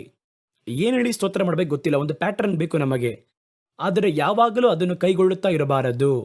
ನೀವು ಬೆಳೆಯಲು ಆರಂಭಿಸಿದ ಕೂಡಲೇ ನಿಮ್ಮ ಮನದಲ್ಲಿ ಏನು ಉದ್ಭವ ಆಗಬೇಕು, ನಿಮ್ಮ ಮನದಲ್ಲಿ ದೇವರನ್ನ ಹೆಂಗೆ ನೆನೆಸ್ತಿರೋ ಅದುವೇ ಆತ್ಮಿಕವಾದ ಸ್ತೋತ್ರ. ಅವರು ಎಷ್ಟೋ ದೊಡ್ಡವರು, ಎಷ್ಟೋ ಶಕ್ತನು, ಅದನ್ನು ನೆನೆಸಿ ನೆನೆಸಿ ದೇವರಿಗೆ ಸ್ತೋತ್ರ ಮಾಡ್ತಿರಲ್ವಾ, ಅದುವೇ ನಮಗೆ ಬಹಳ ಮುಖ್ಯವಾದದ್ದು. ಕಡೆಯದಾಗಿ ಒಂದೆರಡು ಕಾರ್ಯವನ್ನು ಹೇಳಿ ನಾನು ಮುಗಿಸುತ್ತೇನೆ. ಬಹಳ ವೇಗವಾಗಿ ಹೇಳ್ತೇನೆ ನಿಮಗೆ. ಅದಕ್ಕಿಂತ ಮುಂಚಿತವಾಗಿ ಮತ್ತೊಂದನ್ನು ಹೇಳ್ತೀನಿ. ಏನ್ ಗೊತ್ತಾ, ನಿಮ್ಮ ಮಕ್ಕಳಿಗೆ ಕರ್ತನನ್ನು ತಿಳಿಸಿ ಅವರನ್ನ ಸ್ತೋತ್ರ ಮಾಡಬೇಕು. ನೀವು ಮಾತ್ರ ಮಕ್ಕಳನ್ನ ನೋಡಿ ಊಟವಲ್ಲ ಎತ್ತಿಟ್ಟಿದ್ದೇನೆ, ಊಟ ಮಾಡಿ ಮಲಗು, ಅಮ್ಮ ಚರ್ಚ್ಗೆ ಹೋಗಿ ದೇವರಿಗೆ ಸ್ತೋತ್ರ ಮಾಡೋಗ್ತೀನಿ ಅಂತ ಹೇಳ್ಬಾರ್ದು. ಮೊದಲು ನಿಮ್ಮ ಮಕ್ಕಳಿಗೆ ನೀವು ಹೇಳಿ ಅವರಿಗೆ ಕರ್ತನನ್ನು ಪ್ರಕಟಿಸಿ ಅವರಿಗೆ ಸ್ತೋತ್ರ ಮಾಡಬೇಕು. ಕೀರ್ತನೆಗಳು 78ನೇ ಅಧ್ಯಾಯ 4ನೇ ವಾಕ್ಯ ಹೇಳುತ್ತದೆ, ಹಿಂದೆ ಬರುವ ಸಂತತಿಯ ಮಕ್ಕಳಿಗೆ ನಾವು ಅವುಗಳನ್ನು ಮರೆ ಮಾಡದೆ ಕರ್ತನ ಸ್ತೋತ್ರಗಳನ್ನು, ಅವರ ಬಲವನ್ನು, ಅವರು ಮಾಡಿದ ಅತಿಶಯಗಳನ್ನು ವಿವರಿಸಿ ಹೇಳಿ ದೇವರಿಗೆ ಸ್ತೋತ್ರ ಮಾಡ್ತೀವಿ. ನೋಡಿದ್ರ, ಇದು ಬಹಳ ಮುಖ್ಯ. ಕೊನೆಯದಾಗಿ ನಾವು ನೋಡುವುದೇನೆಂದರೆ, ಸ್ತೋತ್ರ ಮಾಡುವುದರಿಂದ ನಮಗೇನು ಸಿಗುತ್ತದೆ, ಸ್ತೋತ್ರದಿಂದ ಯಾವ ಒಳಿತುಂಟಾಗುತ್ತದೆ, ಇದನ್ನ ನೀವು ತಿಳಿದುಕೊಳ್ಳುವುದಕ್ಕೋಸ್ಕರ ಹೇಳ್ತಾ ಇದ್ದೀನಿ. ಇದನ್ನು ಮನಸ್ಸಲ್ಲಿಟ್ಕೊಂಡು ಸ್ತೋತ್ರ ಮಾಡಿದ್ರಿಂದ ಸಿಗುತ್ತೆ ಎಂಬುದಾಗಿ ನೀವು ಆ ಭಾವನೆಯಿಂದ ಸ್ತೋತ್ರ ಮಾಡಬಾರದು. ಸ್ತೋತ್ರ ಎನ್ನುವುದು ಮನದಾಳದಿಂದ ಪ್ರಾಕೃತಿಕವಾಗಿ ಹೊರಟು ಬರಬೇಕು. ಕರ್ತನಿಗೂ ನಿಮಗೂ ಮಧ್ಯದಲ್ಲಿ ಸಂಪರ್ಕ ಸರಿಯಾಗಿದ್ದರೆ, ಮನುಷ್ಯರೊಂದಿಗೆ ನಿಮ್ಮ ಸಂಪರ್ಕ ಸರಿಯಾಗಿದ್ದರೆ, ಸ್ತೋತ್ರ ಎನ್ನುವುದು ನಿಮಗೆ ದೊಡ್ಡ ಕಾರ್ಯವಾಗಿರಲ್ಲ, ಪ್ರಾಕೃತಿಕವಾಗಿ ನಿಮ್ಮ ಮನದಿಂದ ಹೊರಟು ಬರುತ್ತಾ ಇರುತ್ತದೆ. ಇದ್ರೂ ಕೂಡ ಸ್ತೋತ್ರ ಮಾಡುವುದರಿಂದ ಏನು ಸಿಗುತ್ತೆ ಅಂತ ಗೊತ್ತಾಗಬೇಕಲ್ವಾ? ಬಹಳ ವೇಗವಾಗಿ ಹೇಳ್ತೀನಿ, ನಿಮ್ಮ ನಂತರ ಹೋಗಿ ಅದನ್ನು ಸತ್ಯವೇದದಲ್ಲಿ ಹೋಲಿಕೆ ಮಾಡಿ ನೋಡಿ. ಮೊದಲ ಕಾರ್ಯ, ದೇವರ ಕೃಪೆ ಅಧಿಕವಾಗುತ್ತದೆ. 1 ಕೊರಿಂಥದವರೆಗೆ 4ನೇ ಅಧ್ಯಾಯ 15ನೇ ವಾಕ್ಯ, 1 ಕೊರಿಂಥದವರೆಗೆ 9ನೇ ಅಧ್ಯಾಯ 12ನೇ ವಾಕ್ಯ. ಅದೇನು ಹೇಳುತ್ತದೆ ಎಂದರೆ, ಸ್ತೋತ್ರ ಮಾಡುವುದರಿಂದ ದೇವರ ಕೃಪೆ ಹೆಚ್ಚುತ್ತದೆ. ನೋಡಿ, 1 ಕೊರಿಂಥದವರೆಗೆ 4ನೇ ಅಧ್ಯಾಯ 15ನೇ ವಾಕ್ಯ, ಅದರಲ್ಲಿ ಏನು ಬರೆಯಲ್ಪಟ್ಟಿದೆ ಅಂದರೆ, ದೇವರ ಮಹಿಮೆ ಪ್ರಕಟವಾಗುವುದಕ್ಕೆ ಕೃಪೆಯಾದದ್ದು ಅನೇಕರ ಸ್ತೋತ್ರಗಳಿಂದ ಅಧಿಕವಾಗುವಂತೆ ಇವೆಲ್ಲವೂ ನಿಮ್ಮ ನಿಮಿತ್ತ ಉಂಟಾಗಿದೆ. ಇದರಲ್ಲಿ ಒಂದು ರಹಸ್ಯವನ್ನು ಹೇಳ್ತಾರೆ, ಅದನ್ನು ಮಾತ್ರ ಹೇಳುತ್ತೇನೆ, ಗಮನಿಸಿ. ಯಾಕೆ ನನಗೆ ದೇವರ ಕೃಪೆ ಅಧಿಕರಿಸಬೇಕು? ಕೃಪೆ ಅಂದ್ರೆ ನಿಮಗೆ ಗೊತ್ತು, ಕರ್ತನ ಬಳಿಯಿಂದ ಹೊರಡುವಂತಹ ದಯೆ. ಕರ್ತನ ಕೃಪೆ ನನಗೆ ಅಧಿಕರಿಸಬೇಕು ಎಂದು ಹೇಳುವುದಾದರೆ ಈ ವಾಕ್ಯವನ್ನು ಚೆನ್ನಾಗಿ ಓದಿ ನೋಡಿ, ಅದರ ಅರ್ಥ ನಿಮಗೆ ಗೊತ್ತಾಗುತ್ತದೆ. ನಿಮ್ಮ ನಿಮಿತ್ತ ಜನಗಳು ಕರ್ತನಿಗೆ ಸ್ತೋತ್ರ ಮಾಡಬೇಕು. ನಿಮ್ಮ ನಿಮಿತ್ತ ಕರ್ತನನ್ನು ಸ್ತೋತ್ರ ಮಾಡಬೇಕು. ನಮ್ಮ ಪಾಸ್ಟರ್ನ ನೀವು ಎಬ್ಬಿಸಿದಿರಲ್ಲ, ಅದಕ್ಕಾಗಿ ಸ್ತೋತ್ರ ದೇವರೇ. ಇಂಥ ಒಂದು ಒಳ್ಳೆಯ ಸೇವಕರನ್ನ ನಮ್ಮ ದೇಶದಲ್ಲಿ ಎಬ್ಬಿಸಿದಿರಲ್ಲ, ಅದಕ್ಕಾಗಿ ಸ್ತೋತ್ರ ಎಂದು ನಿಮ್ಮ ನಿಮಿತ್ತ ಏರಳವಾಗಿರುವ ಜನಗಳು ದೇವರಿಗೆ ಸ್ತೋತ್ರ ಮಾಡಿದರೆ ಆ ಸ್ತೋತ್ರ ನಿಮ್ಮ ಮೇಲೆ ಕೃಪೆಯಾಗಿ ಇಳಿಯುವುದು. ಆಗ ಒಂದು ಟ್ರಯಾಂಗಲ್ ಹಾಕ್ಕೊಳ್ಳಿ. ನೀವು ಜನಗಳು ನಿಮ್ಮ ನಿಮಿತ್ತವಾಗಿ ದೇವರಿಗೆ ಸ್ತೋತ್ರ ಮಾಡುವಂತೆ ಜನಗಳಿಗೆ ಒಳಿತನ್ನು ಮಾಡಿದರೆ, ನಿಮ್ಮ ಜೀವಿತ ಸಾಕ್ಷಿ ಸೇವೆ ಈ ಜನಗಳ ಜೀವಿತಕ್ಕೆ ಪ್ರಯೋಜನವಾಗಿದ್ದರೆ, ಅವರು ಪ್ರಾರ್ಥಿಸುವಾಗ ಏನು ಮಾಡ್ತಾರೆ ಅಂದರೆ, ದೇವರೇ, ನಮ್ಮ ದೇಶದಲ್ಲಿ ಈ ಸೇವಕರನ್ನ ನೀವು ಎಬ್ಬಿಸಿದಿರಲ್ಲ, ಅವರ ಮೂಲಕವಾಗಿ ನಾವು ರಕ್ಷಣೆ ಹೊಂದಿದ್ವಿ. ಈ ಸೇವೆ ಎಷ್ಟು ಮಂದಿಗೆ ಸುವಾರ್ತೆ ಹೇಳುತ್ತದೆ ಎಂದು ಎಷ್ಟು ಮಂದಿ ನಿಮ್ಮ ನಿಮಿತ್ತವಾಗಿ ಸ್ತೋತ್ರ ಮಾಡುತ್ತಾರೋ ಆ ಸ್ತೋತ್ರವಾದದ್ದು ನಿಮ್ಮ ತಲೆಯಲ್ಲಿ ಕೃಪೆಯಾಗಿ ಇಳಿಯುತ್ತದೆ. ಅದುವೇ ಸತ್ಯವೇದ ಹೇಳುತ್ತದೆ. ದೇವರ ಮಹಿಮೆ ಪ್ರಕಟವಾಗುವುದಕ್ಕೆ ಆಸ್ಪದವಾಗಿ ಕೃಪೆಯಾದದ್ದು ಅನೇಕರ ಸ್ತೋತ್ರದಿಂದ ಅಧಿಕರಿಸುವಂತೆ ಇವೆಲ್ಲವೂ ನಿಮ್ಮ ನಿಮಿತ್ತವಾಗಿ ಉಂಟಾಗಿದೆ. 9:12 ಹೇಳ್ತಾರೆ, ಈ ಧರ್ಮ ಸಹಾಯವಾಗಿರುವಂತಹ ಸೇವೆ ಪರಿಶುದ್ಧವಂತರ ಕೊರತೆಗಳನ್ನು ನೀಗಿಸುವಂಥದ್ದಲ್ಲದೆ ಅನೇಕರು ದೇವರಿಗೆ ಸ್ತೋತ್ರ ಮಾಡುವ ಹಾಗೆ ಅವರು ದೇವರ ಸ್ತೋತ್ರ ಮಾಡುವುದರಿಂದ ಸಂಪೂರ್ಣ ಬಲವುಳ್ಳದಾಗಿ ಇರುವುದು. ನೋಡಿದ್ರ, ಸ್ತೋತ್ರ ಮಾಡಬೇಕಾದ್ರೆ ಅವರು ಅದರ ನಿಮಿತ್ತವಾಗಿ ನಿಮ್ಮ ನಿಮಿತ್ತವಾಗಿ ಸ್ತೋತ್ರ ಮಾಡಿದರೆ ಅವರು ಸ್ತೋತ್ರ ಮಾಡಿದ ಸ್ತೋತ್ರ ನಿಮಗೆ ದೇವರ ಕೃಪೆಯನ್ನು ತರುತ್ತದೆ. ಅನಂತರ ನೋಡಿ, ಕರ್ತನಿಗೆ ಸ್ತೋತ್ರ ಮಾಡಬೇಕಾದ್ರೆ ನಮ್ಮ ನಂಬಿಕೆ ನಮ್ಮೊಳಗೆ ಅಧಿಕರಿಸಲು ಆರಂಭವಾಗುತ್ತದೆ. ವಾಕ್ಯವನ್ನು ಓದೋಣವಾ? ಕೊಲೋಸ್ಯರಿಗೆ ಬರೆದ ಪತ್ರಕ್ಕೆ 2ನೇ ಅಧ್ಯಾಯ 7ನೇ ವಾಕ್ಯ, ನೀವು ಬೋಧಿಸಲ್ಪಟ್ಟ ಹಾಗೆ ವಿಶ್ವಾಸದಲ್ಲಿ ದೃಢ ಹೊಂದಿ ಸ್ತೋತ್ರದೊಂದಿಗೆ ನಂಬಿಕೆಯಲ್ಲಿ ಅಧಿಕರಿಸಿರಿ. ಯಾವುದ್ರ ಅಧಿಕವಾಗಬೇಕಂತೆ? ನಂಬಿಕೆ ಒಂದು ಬೀಜ ಅಷ್ಟೇ. ಅದನ್ನು ಅಧಿಕರಿಸುವಂಥದ್ದು ದೇವರಿಗೆ ಸ್ತೋತ್ರ ಮಾಡುವಂತಹ ಸ್ತೋತ್ರ. ದೇವರು ಮಾಡಿರುವ ಒಳಿತನ್ನು ಹೇಳಿ ಸ್ತೋತ್ರ ಮಾಡ್ತಾ ಮಾಡ್ತಾ ದೇವರ ಮೇಲೆ ನಮಗೆ ಒಂದು ದೊಡ್ಡ ನಂಬಿಕೆ ಉಂಟಾಗುತ್ತದೆ. ಆ ಒಂದು ಕರ್ತನಿಗೆ ಸ್ತೋತ್ರ ಮಾಡುವ ಸ್ತೋತ್ರ ನಮ್ಮ ಕಟ್ಟುಗಳನ್ನು ಮುರಿಯುತ್ತದೆ. ನಮಗೆಲ್ಲ ಗೊತ್ತಿರುವ ಸಂಭವವೇ. ಅಪೊಸ್ತಲ ಕೃತ್ಯಗಳು 16ನೇ ಅಧ್ಯಾಯ 25-26ನೇ ವಾಕ್ಯವನ್ನು ಗಮನಿಸಿ ನೋಡಿ. ನಡುರಾತ್ರಿಯಲ್ಲಿ ಪೌಲನು ಸೀಲನು ಪ್ರಾರ್ಥನೆ ಮಾಡಿ ದೇವರಿಗೆ ಸ್ತೋತ್ರ ಮಾಡುತ್ತಾ ಕಾವಲಿಡಲ್ಪಟ್ಟವರು ಅದನ್ನು ಕೇಳುತ್ತಾ ಇದ್ದರು. ಮಧ್ಯರಾತ್ರಿ ಅವರು ದೇವರಿಗೆ ಸ್ತೋತ್ರ ಮಾಡ್ತಾರೆ. ಇವರು ಜೈಲಲ್ಲೇ ಇದ್ದಾರೆ, ಕೈ ಕಾಲುಗಳು ಕಟ್ಟಲ್ಪಟ್ಟದಾಗಿದೆ. ಅವರು ಕರ್ತನಿಗೆ ಸ್ತೋತ್ರ ಮಾಡ್ತಾರೆ, ಮತ್ತೊಬ್ಬರು ಕೇಳಿಕೊಳ್ಳುತ್ತಿದ್ದರು. ತಕ್ಷಣ ಸೆರೆಮನೆಯ ಅಸ್ಥಿವಾರ ಕದಲುವ ಹಾಗೆ ಭೂಮಿ ಪೂರ್ತಿ ಕಂಪಿಸಿತ್ತು. ತಕ್ಷಣ ಕದಗಳು ತೆರೆಯಲ್ಪಟ್ಟವು, ಎಲ್ಲರ ಕಟ್ಟುಗಳು ಬಿಚ್ಚಲ್ಪಟ್ಟವು. ಇದು ಶಾರೀರಿಕ ಕಟ್ಟು ಮಾತ್ರವಲ್ಲ, ಆತ್ಮಿಕ ಕಟ್ಟು, ಬಂಧನದ ಕಟ್ಟು, ವ್ಯಾಧಿಯ ಕಟ್ಟು, ಬಲಹೀನತೆಯ ಕಟ್ಟು, ಮಾಟಮಂತ್ರದ ಕಟ್ಟು, ಯಾವ ಕಟ್ಟಾಗಿದ್ದರೂ ಸ್ತೋತ್ರ ಆ ಕಟ್ಟುಗಳನ್ನು ಮುರಿಯುವುದು. ಒಂದು ವೇಳೆ ಸ್ತೋತ್ರ ಮಾಡೋಕ್ಕಾಗಲಿಲ್ಲ, ನೀವು ದೊಡ್ಡ ಸಮಸ್ಯೆಯಲ್ಲಿದ್ದೀರ, ಸ್ತೋತ್ರಗಳನ್ನು ಕೇಳಿ. ಸ್ತೋತ್ರ ಮಾಡಿದವರಲ್ಲ, ಕೇಳಿದವರು ಕೂಡ ನೋಡಿ ಕಟ್ಟುಗಳು ಅರಿಯಲ್ಪಟ್ಟಿದೆ ಎಂಬುದಾಗಿ ಸತ್ಯವೇದವು ಹೇಳುತ್ತದೆ. ಇನ್ನು ಬಹಳ ಹೇಳ್ಬೋದು. ಯೆಹೋಷಾಫಾಟನ ಕಾಲದಲ್ಲಿ ಸ್ತೋತ್ರ ಮಾಡುವವರನ್ನು ಕಳಿಸಿದರು, ಜಯ ಹೊಂದಿದ್ದರು. 2 ಪೂರ್ವಕಾಲವೃತ್ತಾಂತ 20ನೇ ಅಧ್ಯಾಯ 20-23 ಓದ್ ನೋಡ್ರಿ. ದೇಶದಲ್ಲಿ ಅಧಿಕರಿಸಿದರು ಶತ್ರುಗಳು, ಯುದ್ಧವು ಅಲ್ಲಿ ಎದುರಾಯಿತು. ತನ್ನ ಪಡೆಗಳನ್ನು ಎಣಿಸಿ ನೋಡ್ತಾರೆ, ಬಹಳ ಕಡಿಮೆಯಾಗಿ ಅಲ್ಲಿದ್ದಾರೆ. ಏನು ಮಾಡುವುದು? ಸ್ತೋತ್ರ ಮಾಡುವವರನ್ನ ಮುಂದೆ ಕಳುಹಿಸಿ ಸ್ತೋತ್ರ ಮಾಡುವಂತೆ ಮಾಡಿದರು, ದೇವರು ಜಯವನ್ನು ಕೊಟ್ಟರು. ಇವೆಲ್ಲ ಸ್ತೋತ್ರದಿಂದ ಉಂಟಾಗುತ್ತದೆ. ಕಡೆಯದಾಗಿ ನೋಡಿ, ಮನುಷ್ಯರ ಬಳಿಯಲ್ಲಿ ದಯೆಯನ್ನು ಉಂಟು ಮಾಡುತ್ತದೆ. ಕರ್ತನಿಗೆ ಸ್ತೋತ್ರ ಮಾಡುವಾಗ ಅದು ಮನುಷ್ಯರ ಬಳಿ ದಯೆಯನ್ನು ಉಂಟು ಮಾಡುತ್ತದೆ. ಏನು ಹೇಳುತ್ತದೆ? ಅಪೊಸ್ತಲ ಕೃತ್ಯ 2ನೇ ಅಧ್ಯಾಯ 47ನೇ ವಾಕ್ಯದಲ್ಲಿ, ದೇವರಿಗೆ ಸ್ತೋತ್ರ ಮಾಡಿ ಜನಗಳು ಎಲ್ಲರ ಬಳಿಯಲ್ಲಿಯೂ ದಯೆಯನ್ನು ಹೊಂದಿದ್ದರು. ದೇವರಿಗೆ ಸ್ತೋತ್ರ ಮಾಡುವುದರಿಂದ ಮನುಷ್ಯರ ದಯೆ ಉಂಟಾಗುತ್ತದೆ. ಮನುಷ್ಯರ ದಯೆ ನಮಗೆ ಮುಖ್ಯನಾ? ಹಾಗಂತ ನೀವು ಕೇಳಿದರೆ ಅದು ಮುಖ್ಯ. ಯಾಕೆ ಅಂತ ಹೇಳಿದ್ರೆ, ಲೂಕನ ಸುವಾರ್ತೆ 2ನೇ ಅಧ್ಯಾಯ 52ನೇ ವಾಕ್ಯದಲ್ಲಿ ಏನು ಹೇಳುತ್ತೆ ನೋಡಿ. ಯೇಸುವಾದವರು ಜ್ಞಾನದಲ್ಲಿಯೂ ಬೆಳವಣಿಗೆಯಲ್ಲಿಯೂ ದೇವರ ಕೃಪೆಯಲ್ಲಿಯೂ ಮನುಷ್ಯರ ದಯೆಯಲ್ಲಿಯೂ ಅಧಿಕವಾಗಿ ವೃದ್ಧಿ ಹೊಂದಿದರು. ಹಾಗಾದರೆ ಎಲ್ಲವನ್ನ ಉಂಟು ಮಾಡುವುದು ಸ್ತೋತ್ರ, ದೇವರಿಗೆ ಸಲ್ಲಿಸುವಂಥ ಕಾರ್ಯ. ಏನು ಸಿಗುತ್ತದೆ ಎಂಬುದಾಗಿ ಸ್ತೋತ್ರ ಅಲ್ಲದೆ ಇದನ್ನು ಮನದಲ್ಲಿಟ್ಟುಕೊಂಡೇ ಈ ಬಯಕೆಯಿಂದ ನೀವು ದೇವರಿಗೆ ಸ್ತೋತ್ರ ಮಾಡಿದರೆ ಅದು ಆರೋಗ್ಯವಲ್ಲದ ಒಂದು ಆರಾಧನೆಯಾಗಿ ಮಾರ್ಪಡುತ್ತದೆ. ಆರಾಧನೆ ಎನ್ನುವುದು ಬಯಕೆಯಿಲ್ಲದೆ ಮಾಡಲ್ಪಡಬೇಕು. ನಾನು ದೇವರಿಂದ ಉಂಟು ಮಾಡಲ್ಪಟ್ಟವನು, ಆರಾಧನೆ ಮಾಡುವುದು ನನ್ನ ಕರ್ತವ್ಯ. ಆರಾಧನೆ ಮಾಡುವುದಕ್ಕಾಗಿ ದೇವರು ಉಂಟು ಮಾಡಿದ್ದಾರೆ, ಒಂದು ನಕ್ಷತ್ರವನ್ನು ಉಂಟು ಮಾಡಿದ್ದಾರೆ, ಅದು ದೇವರಿಗೆ ಸ್ತೋತ್ರ ಮಾಡುತ್ತದೆ. ಹಾಗೆ ಸ್ತೋತ್ರ ಮಾಡಬೇಕೇ ವಿನಃ ಅದಕ್ಕೆ ಯಾವ ಪ್ರತಿಫಲವನ್ನು ಕೊಡಬೇಕೋ ದೇವರು ಕೊಡುತ್ತಾರೆ. ನಿಮಗೆ ಬೇಕಂದ್ರೆ ಅದನ್ನು ಮೈಂಡಲ್ಲಿ ಇಟ್ಟು ನೀವು ಸ್ತೋತ್ರ ಮಾಡಕ್ಕೆ ಮುಂದಾದರೆ ಅದು ಮುಖಸ್ತುತಿಯಾಗುತ್ತದೆ. ಒಂದು ಒಳ್ಳೆಯ ಸ್ತೋತ್ರ ಹೆಂಗೆ ಮಾಡಬೇಕು, ಒಂದು ಒಳ್ಳೆಯ ಆರಾಧನೆ ಹೆಂಗೆ ಮಾಡಬೇಕು, ಯಾಕೆ ಇದರಿಂದ ಅದನ್ನು ಹೇಳ್ತೀನಿ ಅಂತ ಹೇಳಿದ್ರೆ, ಆರಾಧನೆ ಎನ್ನುವ ಹೆಸರಲ್ಲಿ ನಿಮ್ಮ ಸುತ್ತಲೂ ಕರ್ತನಿಗೆ ಉರಿ ಉಂಟು ಮಾಡುವ ಬಲಿಯ ಕ್ರಮಗಳು ಬಂದಿವೆ. ಏಲಿಗಳ ಬಲಿಗಳು ಬಂದಿವೆ, ದುಷ್ಟ ಬಲಿಗಳು ಬಂದಿವೆ, ಮನುಷ್ಯರಿಗೆ ಸಂಬಂಧಪಟ್ಟ ಅನ್ಯ ಬೆಂಕಿಗಳು ಒಳಗೆ ಬಂದಿವೆ. ಇವುಗಳೆಲ್ಲವೂ ನಮ್ಮ ಆತ್ಮಿಕ ಜೀವಿತವನ್ನು ತಡವರಿಸುವಂತೆ ಮಾಡುತ್ತದೆ. ಕರ್ತನ ಕೈಯಿಂದ ಹೊಂದಿಕೊಳ್ಳಬೇಕಾಗಿರುವ ಕೃಪೆಯನ್ನು ತಡೆ ಮಾಡಿ ನಿಲ್ಲಿಸುತ್ತದೆ. ಯಾರೋ ತಾನೇ ಆರಾಧನೆ ಮಾಡ್ತಾರೆ? ಇಲ್ಲ, ನೀವು ಅದಕ್ಕೆ ಒಡಂಬಟ್ಟರೆ ಅದರ ಪ್ರತಿಫಲ ನಿಮಗೂ ಬರುತ್ತದೆ.